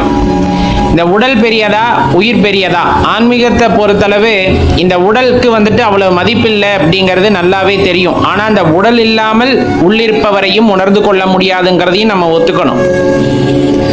அப்ப அந்த உள்ளிருக்கக்கூடியவருடைய தன்மையை உணர்ந்து கொள்ள வேண்டும் என்றால் இந்த உடலானது பக்குவப்பட்டிருக்க வேண்டும், சரியான உடல்நிலையில் இருக்க வேண்டும். அதை பேணி பராமரிப்பது அப்படிங்கிறது கட்டாயமா தேவை அப்படின்னு இருந்தாலும் இந்த உடலுக்கான மதிப்பு மரியாதையை ஏற்படுத்தி கொண்டு தான் என்ற அகங்காரத்தை நாம் வளர்த்து கொண்டோமே எனில் இந்த உடலுக்கென்று ஒரு பெயர் உள்ளது, அந்த பெயர் தான் உலகத்தில் சிறந்தது அப்படின்ட்டு, அதாவது அப்பா அம்மா வச்ச பேர் அதுதான் நீங்க அப்படின்னு நினைச்சுக்கிட்டு அதுக்கு ஒரு மரியாதை, நாம் படிச்ச பட்டத்துக்கு ஒரு மரியாதை, நாம் பிறந்த பிறப்புக்கு ஒரு மரியாதை, இந்த மாதிரி நம்ம ஒவ்வொன்றா வந்துட்டு மரியாதை தேவைப்படுகிறது, அதுதான் எனது அடையாளம் அப்படின்னு நினைச்சுக்கிட்டு இருக்கோம்னா அது நம்மளோட அறியாமை. அப்ப அந்த அறியாமையிலிருந்து மீண்டு வருவது அப்படிங்கிறது அவ்வளவு சாதாரண விஷயமா அப்படின்னா ஞானிகளுக்கும் சித்தர்களுக்கும் எல்லாம் அந்த இறைவனின் அருள் பெற்றவர்களுக்கு மட்டுமே அது சாத்தியம். இந்த உடல் அப்படிங்கிறது எப்படிப்பட்டது அப்படின்னு பார்த்தோம்னா கிட்டத்தட்ட ஒரு நகைப்பெட்டி இருக்குன்னா அந்த நகைப்பெட்டி மாதிரி உள்ள நகையை வச்சிருக்கீங்கன்னா பொத்தி பொத்தி பாதுகாப்பா அந்த நகைப்பெட்டியை வச்சிருப்போம். அந்த நகையை எடுத்து கழுத்துல போட்டதுக்கு அப்புறம் அதுக்கு மதிப்பு இருக்காது, தூக்கி வீசுவாங்க. அதே மாதிரிதான் இந்த உடல் அப்படிங்கிறது. சித்பவானந்தர் ஐயா அழகா சொல்லியிருப்பாங்க, இந்த உடலானது நகைப்பெட்டி மாதிரி, உள்ளிருப்பது நகை மாதிரி. இந்த நகையானது வெளியே போய்விட்டால் இந்த நகைப்பெட்டியை தூக்கி வீசி விடுவார்கள் அப்படின்ட்டு. அந்த மாதிரிதான் நம்ம சில விஷயங்களை தெளிவா புரிஞ்சுக்கணும்.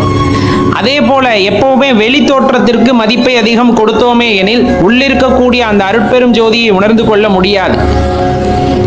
அப்ப இந்த உடல் கிடைத்தது பெரிய விஷயம்.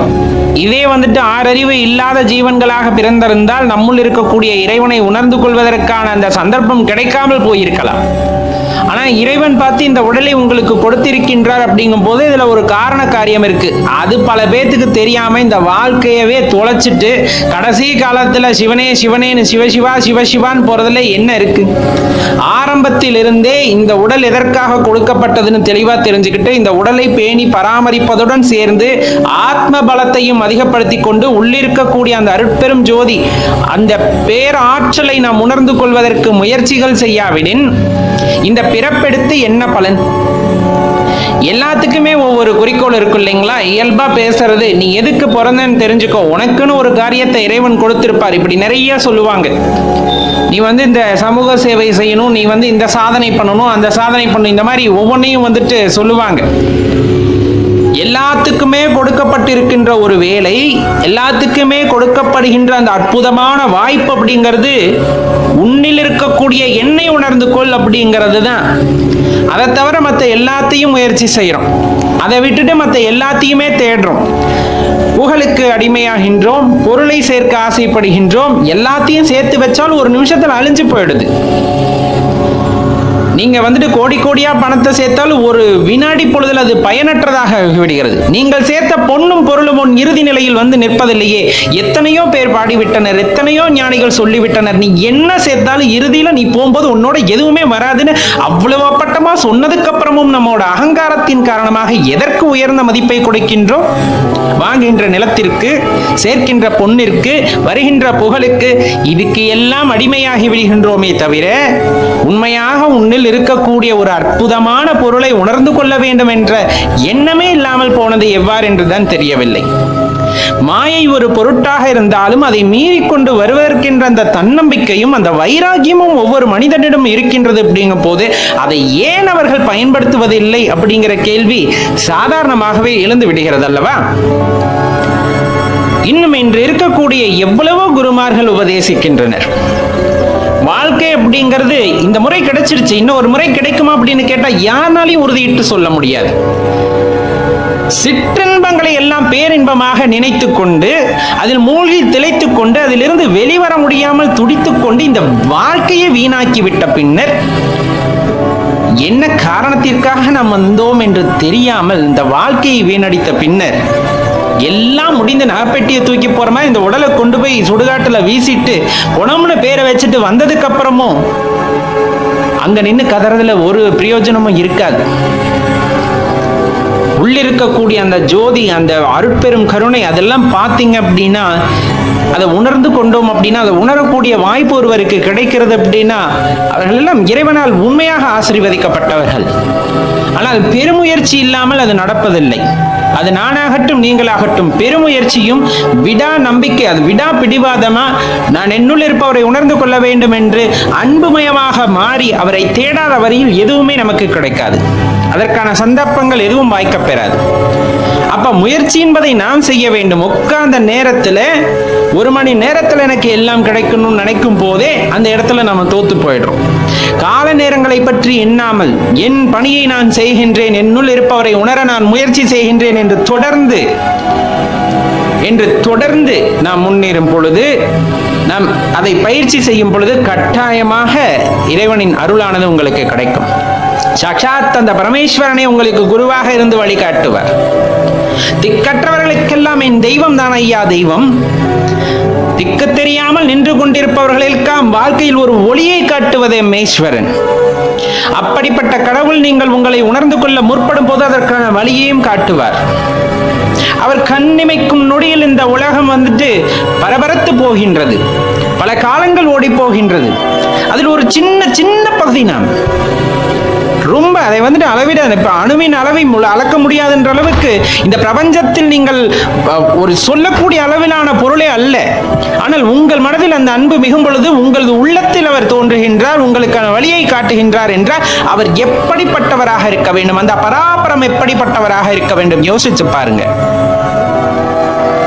அந்த இன்பத்தை அனுபவிக்காத வரையில் அதை பற்றி கூற முடியாது.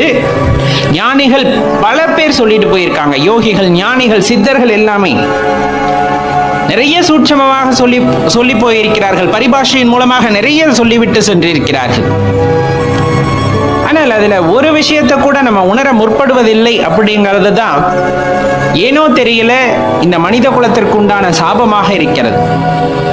எது எல்லாம் முக்கியம் இல்லையோ அதுக்கெல்லாம் முக்கியத்துவம், எது எல்லாம் முக்கியமோ அதற்கெல்லாம் முக்கியத்துவமே இல்லாமல் போய்விட்டது இந்த காலத்தில். உணர்ந்து கொண்டால் ஒழிய இதிலிருந்து நாம் தப்பிப்பதற்கு வழி இல்லை. உணர்ந்து கொண்டால் எல்லாம் சிவமயம், உணர்ந்து கொண்டபின் எல்லாம் சிவமாக மாறுகிறது. எல்லாம் சிவமாக மாறும் பொழுது நீயும் சிவமாக மாறுகின்றாய். நீ சிவமாக ஆன பின்பு வேற என்ன வேண்டும்? சற்றே சிந்தித்து பார்க்க வேண்டும் அல்லவா? இறைவனை அடைய வேண்டும், ஈசனுடைய நினைவிலேயே இருக்க வேண்டும், இந்த பிறவி என்கின்ற இந்த பிணியிலிருந்து விடுபட வேண்டும். இந்த மாதிரி எண்ணங்கள் எல்லாமே கண்டிப்பா எல்லாருக்குள்ளும் இருக்கும். ஆனா அந்த எண்ணம் வெளிப்படுவதுதான் இறைவனின் அருளால் அப்படிங்கிறத தெரிந்து கொள்ள வேண்டும். இறைவனோட அருள் இல்லை அப்படிங்கும்போது கண்டிப்பா இந்த உலக வாழ்க்கையை உண்மை என நினைத்து இந்த ஊனுடம்பிற்கான அனைத்து தேவைகளையும் தேடி தேடி அலைந்து ஆசைகளாக கொண்டு அந்த ஆசைகளை நிறைவேற்றும் பொருட்டு செய்யாத தவறுகளையெல்லாம் செய்து மீண்டும் மீண்டும் இந்த பிறவிச் சுழலில் சிக்கிக்கொண்டு தவித்துக் கொண்டிருப்போம். இந்த ஈசனோட பெருங்கருணை அப்படிங்கிறது கிடைத்து விட்டால் கண்டிப்பா இந்த பிறவிச் சூழலிலிருந்து நாம் வெளியே வந்து விடலாம் அப்படிங்கிறத அனைவரும் உணர்ந்து கொள்ள வேண்டும். சரி, இறைவனை வழிபட வேண்டும், ஈசனை எப்படி மகிழ்விக்கிறது அப்படிங்கிற அந்த ஒரு எண்ணம் எல்லாத்துக்குள்ளேயும் இருக்கும். அருகாமையில் ஆலயங்கள் இருக்கிறது, அங்கே போய் பூஜை புனஸ்காரங்கள்லாம் நிறைய பண்ணுறேன், என்னோட ஆடம்பரத்தை நான் அங்கே காமிக்கிறேன், என்னோட அந்த ஒரு கர்வத்தோடு நான் போய் எல்லா விஷயம் செய்கிறேன், நான் செய்கிறேன் அப்படிங்கிற அந்த ஆணவத்தோடு நம்ம செய்கிறோம். எதுவாக இருந்தாலும் சரி, பூஜைகளாக புனஸ்காரங்களாக, இல்லை நீங்கள் செய்யும் வழிபாட்டில் கூட கர்வம் இருந்தாலும் அப்புறம் அதை ஏற்றுக்கொள்வதில்லை. அவர் அடியார் பெருங்கூட்டத்தில் நம்மை சேர்த்து கொள்வது இல்லை. மாறாக இறைவனை பார்த்தவுடன் கண்கள் கசிந்து உள்ள முருகி அப்பா அப்படின்னு அழைக்கக்கூடிய அந்த உணர்வு ஒருவரிடம் இருக்கிறது, அந்த தன்மை ஒருவரிடம் இருக்கிறது. பார்த்ததுமே கலங்குகின்றார். ஏன்? அந்த அன்பின் வெளிப்பாடாக கடைக்கண்களில் நீர் பெருக்கெடுத்து ஓடுகிறது. அந்த ஓடுகின்ற அந்த வேகத்திலே உள்ளமானது பதறுகிறது. பெரிய வரத்தை அடைந்தது போல ஒரு உணர்வு. தன்னை மறைந்த நிறையில் அப்பா அப்படின்னு கூப்பிடுகின்ற அந்த ஒரு நிமிடம் உலகமே ஸ்தம்பித்து போகின்ற அளவிற்கு இறைவன் நம்மை ஆட்கொள்வார். அந்த ஒரு இயல்பானது நம்மிற்குள் வந்து விடுகிறது. அப்படிங்கும் போது தன்னுடைய அடியார் பெருங்கூட்டத்தில் இறைவன் நம்மையும் இணைத்துக் கொள்கின்றார். யாருக்குமே இறங்கி வராத இறைவன் அடியார்களின் உண்மையான அன்பிற்கு மட்டுமே இறங்கி வருவார் அப்படிங்கிறது அனைவரும் அறிந்த ஒன்றே. கொஞ்சமா அன்பு இருந்தா போதும், கொஞ்சமா அவர் மேல, ஆனா அது உண்மையான அன்பாக இருக்கணும். அதுதான் ரொம்ப முக்கியமான விஷயம். உண்மையான அன்பை ஈசனின் மீது நீங்கள் வைத்து விட்டால் பல மடங்கு கருணையை அவர் காட்டுவார் அப்படிங்கிறத நிறைய பேர் உணர்ந்திருக்கிறார்கள். நிறைய அடியார் பெருமக்கள் இந்த உலகம் தோன்றிய, இந்த பிரபஞ்சம் தோன்றியதிலிருந்து, இந்த உயிர்கள் வாழ ஆரம்பித்ததிலிருந்து ஆறறிவு படைத்த மனிதன் சுயமாக சிந்திக்க ஆரம்பித்து இறைவனின் பற்றி தெரிந்து கொண்டு அந்த இறைவனின் கருணையை பற்றி உணர்ந்து கொண்ட பின்பு இறைவனின் மீது அன்பு வைக்க ஆரம்பித்த அந்த முதல் மனிதனிலிருந்து இன்று வரை உண்மையான அன்பை யார் இறைவன் மீது, ஈசனின் மீது வைக்கிறார்களோ அவர்களுக்கு பெரும் கருணையை இறைவன் காட்டுகிறார். அதன் வாயிலாக வீடு பேறு இன்பத்தை அளிக்கின்றார் அப்படிங்கிறதுல எந்த சந்தேகமும் வேண்டாம். உயிர்கள் அனைத்தும் அவர் பார்வையில் ஒன்றே. வெறுமன வேடிக்கை தான் பார்க்கிறார் அப்படின்னு சொல்லுவாங்க. எல்லாத்துக்குமே தங்களோட வாழ்க்கையை கையில கொடுத்து அனுப்பப்பட்டு விடுகிறார்கள். அதன் பின்பு அந்த பிறவி ரகசியத்தை அறிந்து கொள்ள வேண்டும். இந்த பிறவி எதற்காக அப்படின்னா இறைவன் புகழை பாடுவதற்காக, இறைவனை துதிப்பதற்காக, இறைவனை பூஜிப்பதற்காக, இறைவன் மீது அன்பு செலுத்துவதற்காக. இதையெல்லாம் செய்யும் பொழுது, உண்மையான அன்பானது உங்கள் உள்ளத்தில் பொங்கும் பொழுது கண்டிப்பா இந்த படைப்பின் ரகசியத்தை உணர்ந்து கொள்ளக்கூடிய அந்த வாய்ப்பை இறைவன் நமக்கு நல்குகிறார். அந்த அன்பு இல்லாத போது, அகங்காரம் தலைக்கேறி இருக்கிறதுங்கும் போது, இந்த மாயை நம்மை சூழ்ந்து கொண்டிருக்கு அப்படிங்கும் போதெல்லாம் கண்டிப்பா எந்த ஒரு சிந்தனையும் மனதில் எழாது. இந்த பிரபஞ்சம் எப்படி படைக்கப்பட்டிருக்கும், உயிர்கள் எல்லாம் எவ்வாறு தோன்றி இருக்கும், இந்த உயிர்களுக்கும் நமக்கும் உண்டான அந்த தொடர்பு என்ன அப்படிங்கிற அந்த விஷயங்களை பற்றி சிந்திக்க தோன்றாது. அடியார் பெருமக்களுக்கு அனைத்துமே சிவம். அடியார் பெருமக்களுக்கு அனைத்துமே சிவம். எந்த உயிரினத்தை பார்த்தாலும் சிவமாகவே பாவிப்பார்கள். எந்த உயிரினத்தை பார்த்தாலும் சிவமாகவே பாவிப்பார்கள். சிவா அப்படிங்கிற அந்த ஒரு வார்த்தை, அதை எங்க கேட்டாலும் அப்படியே ஸ்தம்பித்து போய் நிற்பார்கள். ஏன்னா எல்லா இடத்துலயும் சிவன் இருக்கிறார் அல்லவா. அப்ப சிவான்னு கூப்பிட்டா, சிவாங்கிற பெயரை சொன்னா அப்ப நீங்க தான் இருக்கிறார் அப்படின்னு நின்றுவாங்க. அந்த அளவிற்கான அன்பை நீங்கள் காண முடியும். சோதனை காலகட்டம் அப்படின்னு நிறைய பேசப்படும். சோதனை சோதனை அதெல்லாம் ஒன்றும் இல்லை. என்ன போய் சோதனை? வாழ்க்கையில கஷ்டம் அப்படிங்கிறது, அந்த சோதனை அப்படிங்கிறது இல்லாமையோ ஒருத்தர் வாழ்கிறார் அப்படிங்கும் போது அந்த மேடு பள்ளம் இல்லாத இடத்துல வண்டி ஓட்டுற மாதிரி கூடிய சீக்கிரம் தூக்கம் வந்துடும். வண்டியில போறப்ப மேடு பள்ளம் இல்லை, வளைவுகள் இல்லை அப்படின்னா கூடிய சீக்கிரம் தூக்கம் வந்துடும் வண்டி ஓட்டுறப்பயே. இந்த வாழ்க்கை அப்படிங்கிறது வாழும் பொழுது இன்ப துன்பங்கள் மாறி மாறி வந்தால்தான் அந்த வாழ்க்கையானது சுவாரஸ்யமாக இருக்கும். இயல்பா சொல்றது. அதுல இப்ப நம்ம பெருநிலையை அடைய வேண்டும் அப்படின்னு முயற்சி செய்யறோம். பெருநிலைனா என்ன? இறைவனோட அந்த பாதத்தில் ஓரிடம், இறைவனுடைய பாதத்தில் ஓரிடம் அது வேண்டும் அப்படின்னு எண்ணுகிறோம். அப்படிங்கும் போது அப்ப அதற்கான முயற்சிகள், அதற்கான வழிகளை நாம் தாங்கி கொண்டுதான் ஆக வேண்டும். சாதாரணமா கிடைத்து விடுமா அந்த இடம் அப்படின்னா, உண்மையான அன்புடையவர்களுக்கு மட்டுமே கிடைக்கக்கூடிய இடம் இறைவனின் பொற்பாதம். உண்மையான அர்ப்பணிப்பு உள்ளவர்களுக்கு மட்டுமே கிடைக்கக்கூடிய இடம் இறைவனின் பொற்பாதம்.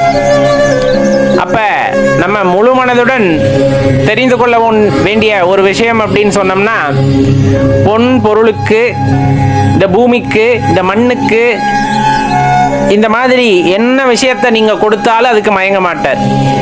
ஏன்? இது எது உங்களால் உருவாக்கப்பட்டது? நீங்க கொண்டு போய் கொடுக்கிற அளவுக்கு, மன்னிக்கும், நாம போய் கொடுக்கிற அளவுக்கு நம்ம என்ன பெரிய ஆட்களா? நாம் ஒரு விஷயத்தை செய்யறோம் அப்படிங்கும் போது எதை வைத்து செய்தோம்? இந்த பிரபஞ்சத்தில் இல்லாத ஒன்றை உருவாக்கி செய்தோமா இறைவனுக்கு? கட்டாயமா கிடையாதே.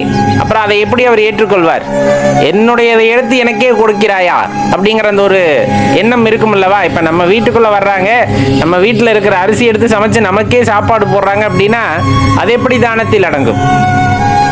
அதே போல தானே இப்ப இங்க இருக்கக்கூடிய பொருட்களை எடுத்து இறைவனுக்கு சமர்ப்பணம் செய்கிறோம் அப்படின்னா அது நம்ம செய்யலைன்னா கூட யாரோ ஒருத்தர் செய்வாங்க. அதுல என்ன இருக்கு? அது எப்படி இறைவனின் மனதை குளிர்விக்கும்? கிடையாது அல்லவா. அப்ப இறைவனின் மனதை எப்படி, அல்லது இறைவனை எப்படி குளிர்விக்க முடியும்? அந்த அன்பை எப்படி நம்மால் பெற முடியும்னா, நீங்கள் உண்மையான அன்பை காட்டும் பொழுது, இறைவனின் மீது நீங்கள் உண்மையான அன்பை பொழியும் பொழுது, காட்டும் பொழுது மட்டும்தான் நமக்கு இறைவனின் கருணையானது கிடைக்கும். ஏன்னா இந்த உணர்ச்சிகளோடு, அன்பு என்ற உணர்ச்சியோடு, அந்த காதல் என்ற உணர்ச்சியோடு உங்களுக்குள்ள பல உணர்ச்சிகள் இருக்கின்றன. கோபம், சந்தேகம், பொறாமை, இந்த மாதிரி நிறைய உணர்ச்சிகள் எல்லாம் இருக்கின்றன. அதையெல்லாம் கட்டுப்படுத்தி, இந்த மாதிரி எண்ணங்கள் எல்லாம் தீய எண்ணங்கள் என்று உணர்ந்து அதையெல்லாம் கட்டுப்படுத்தி, அதனினும் ஒரு உயர்ந்த அந்த அன்பு, அந்த காதல் அப்படிங்கிற உணர்வை நீங்க இறைவன் மீது காட்டுகிறீர்கள். அதை மற்ற உயிரினங்களின் மீது காட்டுகிறீர்கள். காரணம் என்ன? எல்லோருமே சிவம் அப்படின்னு உணர்ந்து மற்ற உயிரினங்களின் மீது அந்த அன்பை காட்டுகிறீர்கள் அப்படின்னா இறைவன் நம்மை அடியார் கூட்டத்தில் சேர்த்துக் கொள்கின்றார். யாருக்காகவும் இறங்காத இறைவன் அடியார்களின் உண்மையான அன்பிற்கு இறங்கி வருகிறார். அதனாலதான் நம்ம சொல்றது, உண்மையான அன்பு உங்களுக்கு இருக்கு அப்படின்னா உங்களையும் இறைவன் அடியார் கூட்டத்தில் சேர்த்துக் கொள்கின்றார். அடியார்களை வணங்குவதும் இறைவனை வணங்குவதும் ஒன்றே. உண்மையான அடியாரை வணங்குவதும் இறைவனை வணங்குவதும் ஒன்றே. அடியார் மீது வைக்கின்ற பாசம் இறைவனின் மீது வைக்கின்ற பாசத்திற்கு ஒப்பாகும். அந்த அன்பு, இந்த பாசம், அந்த ஒரு காதல், இந்த மாதிரி ஒரு அற்புதமான தருணங்கள், அந்த நிகழ்வுகள் எல்லாம் இறைவன் மீது மாறாத நம்பிக்கையை ஏற்படுத்தி உங்களை நல்வழிப்படுத்தி செல்லும். எப்பொழுதுமே பிறவா நிலை வேண்டுமென்றால் பிறப்பை அறுக்கக்கூடிய இறைவனை சரணடைதல் வேண்டும். அந்த நிலையை அடைய வேண்டும் என்றால் சிவபெருமானை வழிபட வேண்டும். சிவபெருமான் மீது அளவிலாத அன்பை வைக்க வேண்டும். சிவபெருமானை மனதார ஏற்றுக்கொண்டு நம சிவாய என்கிற மந்திரத்தை தொடர்ந்து சொல்லிக் கொண்டிருந்தால் போதும். அவர் பெருங்கருணை பேராறு. சொல்ல போனா சமுத்திரத்தினும் மேலாம். சமுத்திரமெல்லாம் ஒரு ஈடே ஆகாது அவர் அன்புக்கு முன்னாடி, அவரோட கருணைக்கு முன்னாடி. அப்ப அனைத்திற்கும் மேலாம் அவருடைய கருணை பார்வை. அதை பெற வேண்டும் என்றால் உண்மையான அன்பு இருந்தால் போதுமானது, அவ்வளவுதான்.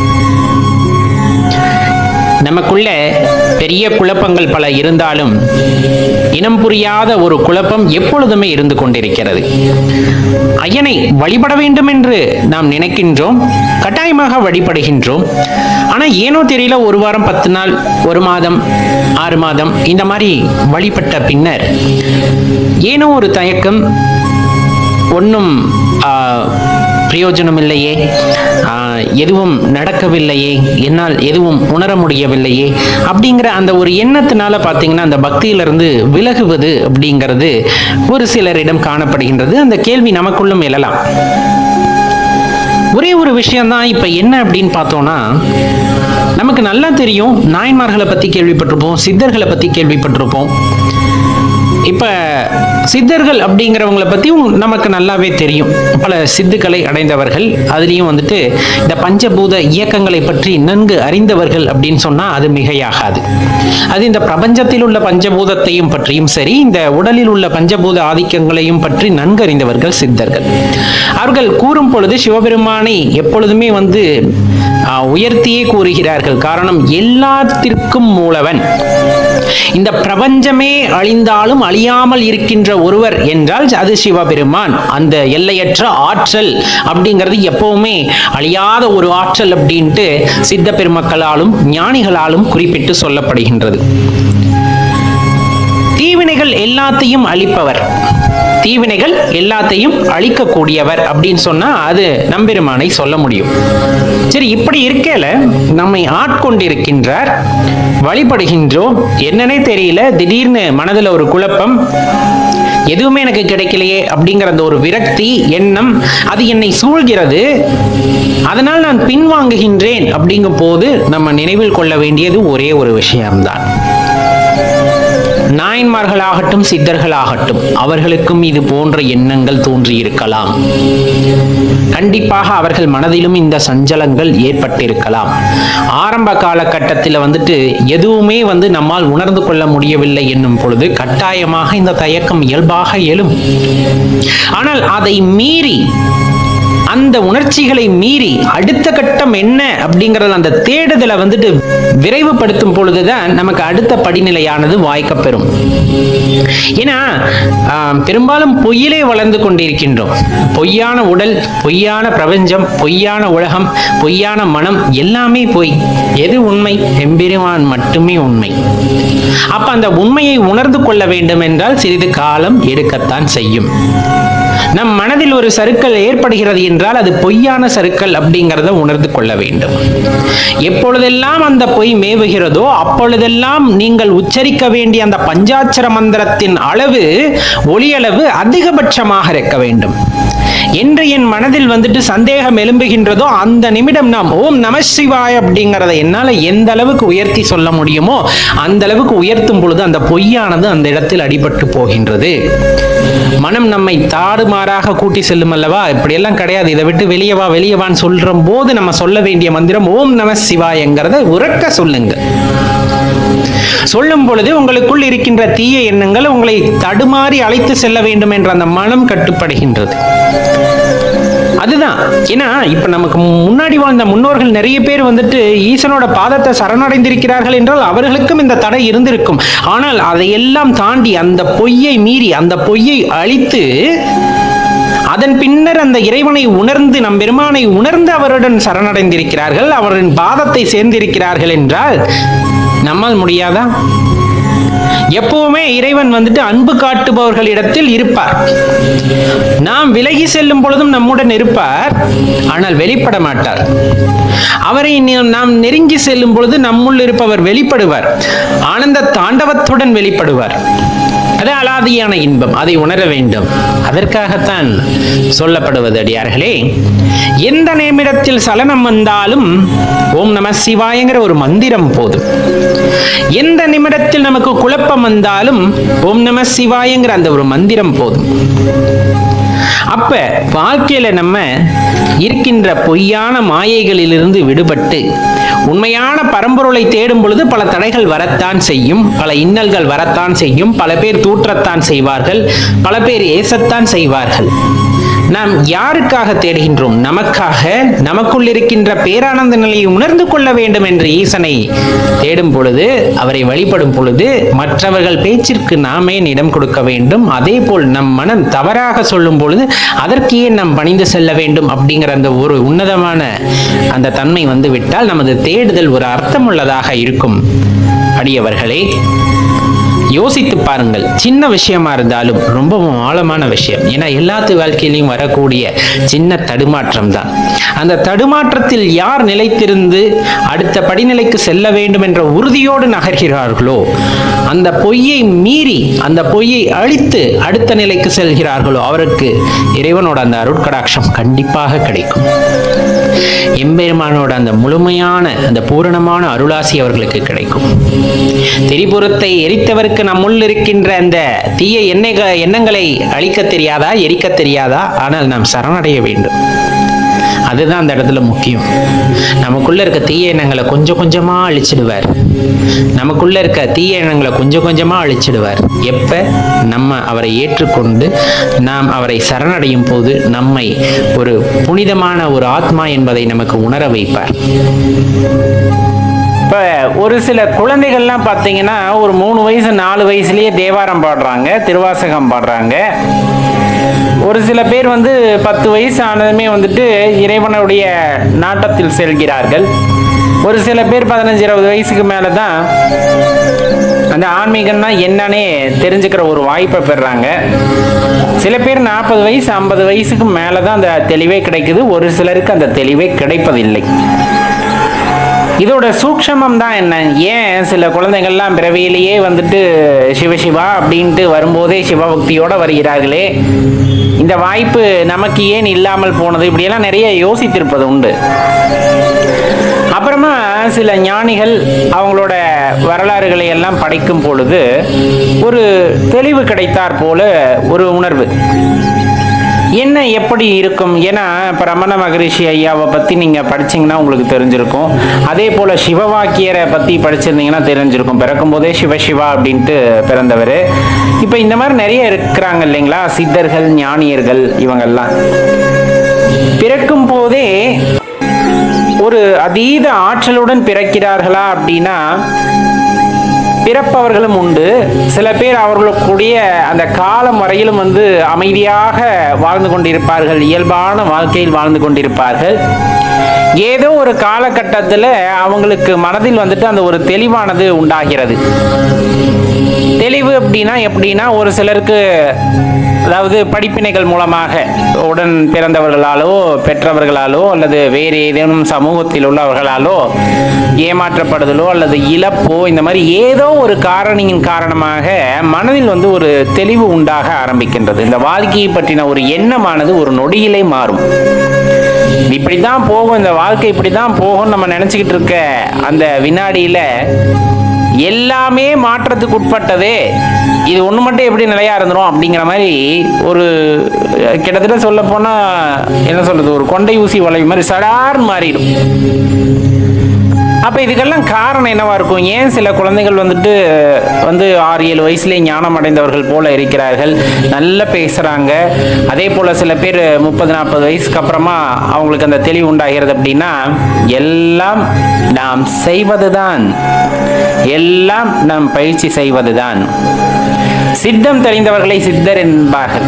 அதாவது நீங்க எந்த விஷயம் செய்தாலும் சரி, எது உங்களுடைய ஏக்கமாக இருந்தாலும் சரி, எல்லாமே சித்தத்தில் பதிவாகும் அப்படின்ட்டு சொல்லப்படும்.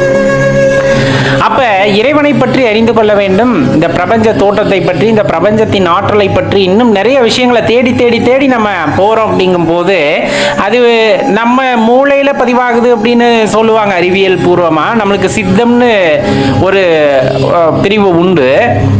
அந்த வகையில சித்தத்துல போய் எல்லாமே சேர ஆரம்பிச்சிடும். ஆன்மீகம் சம்பந்தமா இல்ல உண்மை பொருளை நீங்கள் கண்டறியும் போது, மறைபொருள்னு சொல்லுவாங்க, யாருனாலையும் தெரிஞ்சுக்க முடியாது, ஆனா நீங்க தேடி கண்டுபிடிக்கிறீங்க அப்படிங்கிற ஒரு அற்புதமான அந்த ஞாபகங்கள் எல்லாம் அந்த சித்தத்திலே போய் பதிவாகும் அப்படிம்பாங்க. நீங்க மூளையில பதிய வச்சா அது இந்த ஜென்மாவோட போயிடும். ஆனா சித்தத்துல பதிவாச்சுன்னா நம்ம எத்தனை ஜென்மா எடுத்தாலும் அது வரும். நம்ம கூடயே வரும் அப்படின்னு சொல்லப்படும். சரி, இப்ப இந்த சித்தத்துல பதிவாகிறது எப்படி அடுத்த பிறவியில நமக்கு கை கூடுகிறது அப்படின்னா, நம்ம தான் சொன்னோமே, இந்த சித்தத்தில் இருப்பது அடுத்த பிறவியிலும் கைகூடும் அப்படின்னு ஞானியர்கள் குறிப்பிட்டிருக்கிறார்கள், சித்தர்கள் கூறுகிறார்கள். இப்ப அடுத்த பிறவி நமக்கு இன்னும் அந்த பிறவி சூழல் முடியவில்லை அப்படிங்கும் போது அடுத்த பிறவி எடுக்கின்றோம். அதுல நம்ம சேர்த்து வைத்த அந்த சித்தத்தில் பதிவான பதிவுகளின் தொடர்ச்சியாக உங்களது வாழ்க்கையானது அமையப்பெறும். ஆனா அதுக்குன்னு ஒரு காலகட்டம் இறைவன் போட்ட கணக்குல அதுவும் ஒரு காலகட்டம் வரையிலும் நம்ம பொறுத்திருக்க வேண்டும். நிறைய சித்தத்துல பதிவுகள் இருக்கு, நல்ல பதிவுகள் நிறைய தேடி இருக்கீங்க. போன ஜென்மால இறைவனை பற்றி தேடி தேடி அடைந்திருக்கிறீர்கள். நிறைய பயிற்சி, நிறைய முயற்சி, இந்த மாதிரி நிறைய விஷயம் பண்ணியிருக்கோம்னா அதுக்கு தகுந்த மாதிரி சின்ன வயசுலயே அதோட தொடர்ச்சியானது ஆரம்பித்து விடுகிறது.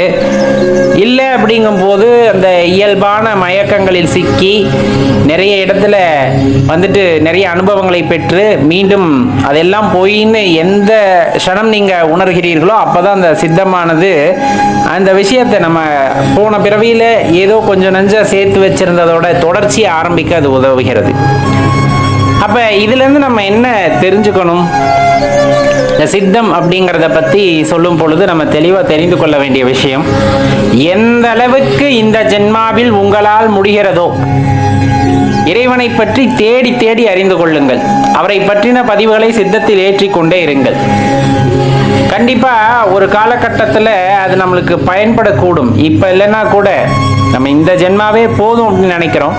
இருந்தாலும் நாம் செய்கின்ற நல்வினை தீவினையின் காரணமாக இன்னொரு பிறவி ஏற்பட்டு விடுகிறது என்றாலும் இறைவனை மறக்காமல் அந்த நான் கற்ற அந்த விடயங்களிலிருந்து இன்னும் மேலும் நான் கற்க வேண்டும் என்று எண்ணினால் நல்ல விஷயங்களா தேடி தேடி படிங்க. இறைவனை பற்றி தேடி தேடி அறிந்து கொள்ளுங்கள். உள்ளார்ந்த உணர்தலை உங்களுக்குள் ஏற்படுத்திக் கொள்ளுங்கள். இதன் தொடர்ச்சி அடுத்த பிறவியாக இருக்கும். இருக்கிறவர்களும் சந்தோஷமா இருப்போம். நிறைய பேர் சொல்றது, இருக்கிறவர்களும் சந்தோஷமா இருப்போம். நிறைய இறைவன் பணத்தை கொடுத்திருக்கார், பொருளை கொடுத்திருக்கார், பெயரை கொடுத்திருக்கார். நல்ல ஆண்டு அனுபவிச்சுட்டு போவோம். ஆமா, ஆண்டு அனுபவிச்சுட்டு போவோம். அந்த ஆண்டு அனுபவிக்கிறதுக்குள்ள நீ செஞ்ச அந்த தீவினையும் நல்வினையும் மீண்டும் உன்னை அடையும். எந்த இடத்திலும் இறைவனை பற்றி எண்ணாமல், இறைவனுடைய அந்த உயரிய குணத்தை பற்றி அறியாமல், இறைவனின் நினைவே இல்லாமல் வாழ்ந்தால் மீண்டும் மீண்டும் இந்த பிறவி, அந்த பிறவி சூழலில் இருக்கின்ற நல்வினை தீவினையின் காரணமாக எல்லா கர்மமும் நமக்கு வந்து கொண்டே தான் இருக்கும். இந்த கர்மத்தின் விளைவாக நீ என்னென்ன அனுபவிக்க வேண்டும் என்று இருக்கிறாயோ எல்லாம் வந்து கொண்டேதான் இருக்கிறது. ஆனா அதையெல்லாம் தாண்டி இந்த பிறவிப்பினி வேண்டாம் அப்படிங்கிறவங்க, இறைவனை பற்றி உணர வேண்டும் என்று இருப்பவர்கள் காடு மலையென திரிந்து அலைந்து சித்தர்கள் ஞானியர்கள் என்பவர்களை நேரில் சந்தித்து அவர்களின் மூலமாக கிடைக்கின்ற அந்த உபதேசங்களை காதில் வாங்கி கொண்டு அதன் பலனாக அல்லது அதன் தொடர்ச்சியாக அதில் செய்ய வேண்டிய விஷயங்களை எல்லாம் செய்து உங்கள் சித்தத்தில் எல்லா பதிவுகளையும் ஏற்றிக்கொள்ளும் பொழுது உங்களுக்கு இந்த ஜென்மாவிலே அந்த உணர்தல் கிடைத்து விடுகிறதுங்கும் போது பெரிய கொடுப்பினை. அதுவும் இறைவன் கொடுக்கறது தான், அதுவும் இறைவன் கொடுக்கிற ஒரு கொடுப்பினை தான். அப்படி கிடைச்சிருச்சுன்னா இன்னும் பெரும் பேரு போதுமடா சாமி பிறவி அப்படின்ட்டு இறைவனோட பாதமலரை சரணடைந்து விடலாம். இல்ல இன்னும் அதுக்கான பக்குவம் பத்துல, இந்த கூடு அதுக்கு ஒத்துழைக்க மறுக்குது அப்படிங்கும் போது இந்த கூட்டை விட்டு இன்னொரு கூட்டிற்கு நாம் செல்கின்றோம். அது ஒரு பருவத்தை அடையும் வரையிலும், அது ஒரு பக்குவத்தை அடையும் வரையிலும் பொறுத்திருந்து மீண்டும் அந்த தேடுதலை ஆரம்பிப்போம். அதனால இதுவரையிலும் இறைவனை பற்றி அறிந்து கொள்ள முயற்சி செய்யாதவர்கள் கூட சிறிது சிறிதாக இறைவனின் எண்ணத்தை வளர்த்து கொள்ள வேண்டும். இந்த படைப்பின் ரகசியத்தை உணர்ந்து கொள்வதற்காக முயற்சி செய்ய வேண்டும். அந்த முயற்சி செய்வதன் காரணமாக நமக்கான பலன் நம்ம கை மேல கிடைக்கும். எப்பவுமே ஒண்ணு தெளிவா தெரிஞ்சுக்க வேண்டியது, நாம ஒண்ணு செஞ்சோம்னா அது திருப்பி நமக்கு வரும். அதுதான் நல்வினையோ தீவினையோ எது செஞ்சாலும் அது திருப்பி வரும். திருப்பி வரணும்னா அதை நீ அனுபவிச்சுதான் ஆகணும். நல்லதையே நிறைய செஞ்சாலும் திருப்பி அதை அனுபவிக்கிறதுக்கு ஒரு பிறவி எடுக்கணும். அப்ப நல்லது செய்யும் போதே இறைவனுடைய அந்த விஷயங்களை தேடி தேடி அறிந்து கொள்ளும் பொழுது இறைவன் அதற்கான வாய்ப்பையும் நல்லபடியாகவே அமைத்து தருவார். உணர்வதற்கான வாய்ப்பை ஏற்படுத்தி தருகின்றார். தீவினைகள் செய்யும் போது அதற்கான பலனையும் நாம் அனுபவித்துதான் ஆக வேண்டும். அதனாலதான் சொல்றது, எப்பவுமே சிவ சிந்தனையில் இருங்கள், சிவனை பற்றி யோசித்துக் கொண்டிருங்கள், இந்த பிரபஞ்ச தோற்றத்தை பற்றி எண்ணிக்கொண்டிருங்கள். இந்த அற்புத படைப்பை பற்றி எண்ணிக்கொண்டிருங்கள். இப்போ இந்த மாதிரி படைப்புகள் எல்லாம் படைத்த அந்த படைப்பாளி எப்படிப்பட்டவர் என்பவரையும் எப்படிப்பட்டவர் என்பதை உணர்ந்து கொள்வதற்கு நாம் முயற்சி செய்கின்றோம் எனில் கண்டிப்பா அதனை தொடர்ச்சியாக உங்களுக்கு பல விஷயங்கள் தெரிய வரும். திருவாசக புத்தகம் அடியார்களுக்கு அனுப்பி கொண்டு வருகின்றோம். இன்னும் கிடைக்கப்பெறாதவர்களுக்கு படிப்படியாக வந்து சேர்ந்துவிடும். இதுவரையிலும் விண்ணப்பிக்காதவர்கள் புத்தகம் தேவைப்பட்டால் sivapitan.com அப்படிங்கிற இணையதளத்தில் போய் இனிமேல் பதிந்து கொள்ளுங்கள். யாருக்கும் தவறிடக்கூடாது அப்படிங்கிறனால தான் அந்த இணையதளத்தின் மூலமாக பதிவுமாறு கேட்டுக்கொள்கின்றோம். சரி, இன்றைய தலைப்புக்கு நம்ம போகலாம். பெரும்பாலும் சிவபெருமானை வழிபடுபவர்கள், சிவபக்தர்கள், சிவனடியார்கள் அதிகபட்சம் அவங்களுக்கு என்ன ஆசை இருந்துரும் அப்படிங்கிறது தான் ஒரு வினாவா எழுப்பப்பட்டது. அதிகபட்சமா அவங்களோட ஆசை என்ன அப்படிங்கிறது தான். அதிகபட்சம் குறைஞ்சபட்சம்னு எதுவுமே கிடையாது அந்த இடத்த பொறுத்தளவு. நிஜமாலுமே சிவபெருமான உண்மையாலுமே அந்த சிவம் அப்படிங்கிறது என்னன்னு உணர்ந்துக்கணும் அப்படிங்கிறது ஆரம்ப காலகட்ட நிலையில் இருக்கக்கூடிய எல்லாத்துக்கும் ஒரு சின்ன ஆசை. ஏன்னா அந்த வழிபாடு அப்படிங்கிறது தனித்தன்மை வாய்ந்தது. அது சொல்லெல்லாம் விளக்க முடியாது. ஏன் சிவபெருமான வழிபடுற தெரியாது, எதுக்காக வழிபடுற தெரியாது, என்ன வேணும் உனக்கு தெரியாது. இது மட்டும்தான் சிவபெருமான வழிபடுபவர்கள் வாயிலிருந்து வரக்கூடிய வார்த்தையா இருக்கும். அப்போ எனக்கு தங்கத்தை கொடு, பொண்ணை கொடு, பொருளை கொடு, காசு கொடு, வீடு கொடு, எதுவுமே கேட்க மாட்டாங்க. வீடு பேரு இன்பத்தை கொடு இறைவா அப்படின்னு தான் கேட்பாங்க. சொத்து வேணும், சொகம் வேணும், எதுவுமே வந்துட்டு அவங்களுக்கு தெரியாது. அவங்களுக்கு தெரிஞ்சது எல்லாமே அந்த உண்மையான சிவம் என்பது யாது என்று உணர்ந்து அதோடு இரண்டரை கலந்து விட வேண்டும் என்ற எண்ணம் மட்டும்தானே தவிர அவரிடமிருந்து எதை வேண்டுவதற்கு எல்லாமே அவரால் கொடுக்கப்பட்டது, அவரால் தீர்மானிக்கப்பட்டது, அவர் எண்ணத்தின்படி நடப்பது. இதுல போய் நான் அவர்கிட்ட போய் இதை கொடு அதை கொடுன்ட்டு கேட்க முடியுமா? ஒரு சிவனடியார் கேட்பாரா? எங்கேயாச்சும் போய் இறைவா எனக்கு இவ்வளவு பொன் கொடு, இவ்வளவு பொருள் கொடுன்ட்டு இறைவனுக்கு தெரியாதா எனக்கு என்ன கொடுக்க வேண்டும் அப்படிங்கிறத? கண்டிப்பா எந்த அடியார்கள் மனதிலும் இந்த எண்ணம் தோன்றுவதில்லை. நல்லா தெரிஞ்சுக்குங்க. உண்மையான சிவனடியார்கள் வந்துட்டு பொண்ணுக்கோ பொருளுக்கோ ஆசைப்படுவது கிடையாது, யாரிடமும் கையேந்துவதும் கிடையாது, இறைவனிடமும் கேட்பது கிடையாது. நீ பார்த்து இன்னைக்கு சாப்பிட்றதுக்கு சாப்பாடு கொடுக்குறியா? சாப்பிட்றேன். நீ பார்த்து இன்னைக்கு நான் சந்தோஷமா இருக்கிறதுக்கு என்ன பண்ணணும்னு நினைக்கிறியா? செய்ய. நான் அதுபடியே நான் வாழ்ந்துட்டு போறேன். இன்பமோ துன்பமோ செய்த நன்மையோ தீமையோ எதுவாயிருந்தாலும் உன் பாதமலருக்கு சமர்ப்பணம் அப்படின்ட்டு போய்கிட்டே இருப்பாங்க. அதிகபட்சமா அவங்களோட ஆசை அந்த சிவத்தை உணர்ந்து கொள்ள வேண்டும். சிவம் இருக்கிற இடத்துல நான் இருக்கணும்னு கூட ஆசைப்படல. அவர் ஆடுகின்ற போது தெரித்து விழுகின்றதல்லவா புழுதி, அந்த புழுதி என் மீது பட்டால் போதும், அந்த தூரத்துல நான் இருந்தா போதும், உன்னோட அந்த நடனத்தை பார்த்து கொண்டு இருந்தா போதும் அப்படிங்கிற அந்த ஒரு ஆசை, அதுதான் உங்களுக்கு உச்சபட்சம். 100,000 கோடி வேண்டுமா அப்படின்னு கேட்டா சிரிக்கு மட்டும்தான் உங்களுக்கு தெரியும். எம் இறைவனின் தரிசனத்தை விட 100,000 கோடி எனக்கு பெரியதா அப்படிங்கிற அந்த ஒரு எண்ணம் எப்பவுமே சிவனடியார்கள் மனசுல இருக்கும். சிவாய நமங்கிற அந்த நாமம், ஓம் நம சிவாய அப்படிங்கிற அந்த மந்திரம், அதை விட பெரிய பொக்கிஷம் வேற என்ன இருந்துற போகுது வாழ்க்கையில? வேற எதுவுமே கிடையாது. சொல்லி பாருங்க, அப்படியே உடம்புல சிலுக்கும். கோவில்ல போய் நின்றுகிட்டு பெருமான பார்க்கும்போது ஓம் நம சிவாயன்னு சொல்ற அந்த சந்தோஷம் இந்த உலகத்துல வேற எந்த இடத்துலையும் கிடைக்காது. மனசுக்குள்ளேயே எந்த துன்பம் வந்தாலும் எந்த இன்பம் வந்தாலும் சிவாய நமன் நினைச்சா போதும். சிவாய நமன் நினைச்சா போதும், நீ சொல்ல கூட வேண்டாம். சிவாய நமன் நினைச்சாவே போதும், எல்லாமே உன்னை தேடி வந்துடும். அவருக்கு தெரியும் ஐயா உனக்கு என்ன கொடுக்கணும் எதை கொடுக்க கூடாதுங்கிறது அவருக்கு தெரியும். நீ என்னத்துக்காக விரும்புற, அவரை சரணடையணும்னு விரும்புறோம். அப்ப அந்த சரணடைவதற்கு என்ன உனக்கு கொடுக்கணுமோ அதை தாராளமா கொடுப்பார். அப்ப அவருக்கு கொடுக்கறத மட்டும் ஏத்துக்கிறோம். சிவனடியார்கள் அதைத்தான் செய்யறாங்க. இறைவன் என்ன கொடுக்கிறாரோ அதை அப்படியே ஏத்துக்கிறாங்க. அவங்களுக்கு என்ன போய் ஆசைங்கிற வார்த்தை இருந்தா சிவனடியானா இருக்க முடியாது. எல்லா உறவுகளும் சிவமே அப்படின்ட்டு வந்ததுக்கு அப்புறம் என்ன போய் பெரிய ஆசை உங்களுக்குள்ள இருந்துற போது? நான் அந்த சொன்ன ஒரே ஒரு விஷயம்தான், உன்னை சரணடைஞ்சிடணும். நீ ஆடுற இடத்துல தெரிக்கின்ற புழுதி என் மீது விழுந்தால் போதும், அவன் கால் படுற அந்த இடமா இருந்துட்டா போதும், வேற எந்த ஆசையுமே இல்லை. நிஜமாலுமே ஒரு சிவபக்தர்கள், உண்மையான சிவபக்தர்களையோ சிவனடியார்களையோ போய் கேட்டா இதைத்தான் அவங்க சொல்லுவாங்க. வேறு என்ன வேண்டும்? வேறு என்ன இந்த உலகத்துல இருக்கு? இறைவனை தவிர வேற ஒன்றும் இல்லை அப்படிங்கும் போது அவரை நான் அவரோடு இரண்டரை கலந்து விட வேண்டும் அப்படிங்கிறது மட்டும்தான் அவங்க ஆசையா இருக்கும். இந்த எண்ணம் உங்களுக்குள்ள இருக்கா அப்படின்னு யோசிச்சு பாருங்க. கட்டாயமா இருந்தா அவர் உங்களுக்குள்ள இருக்கிறார், உங்களை ஆட்கொண்டு விட்டார் அப்படிங்கிறது தான் அதோட உண்மையான அர்த்தம். அந்த இன்பத்தை மட்டும் நாம் அனுபவித்துக் கொண்டிருந்தால் போதுமானது. எல்லா நொடிகளிலும் இறைவனை அப்படியே உணர்ந்து அவரோடு இரண்டரை கலந்த நிலையிலே இருந்தால் போதுமானது. நம்ம மனசுல எதுவுமே தவறான எண்ணங்கள் தோன்றாது, தோன்ற விடமாட்டார். இதை விட சொர்க்கமா, இதை விட பெரிய ஆனந்தம் ஒருத்தருக்கு என்ன இருக்க முடியும்? கண்டிப்பா இருக்காது. அதனால எப்பவுமே நம்ம மனசுல இருக்க வேண்டியது ஓம் நம சிவாய அப்படிங்கிற அந்த மந்திரமும் சிவாய நமங்கிற அந்த சூட்சமும் நம்ம மனசுக்குள்ள இருந்தது அப்படின்னா போதும். ரொம்ப ரொம்ப சந்தோஷமான வாழ்க்கைனா அதுவாக தான் இருக்கும். எல்லா அடியார்களும் சொல்வது கேட்டு பாருங்க, தெரியும்.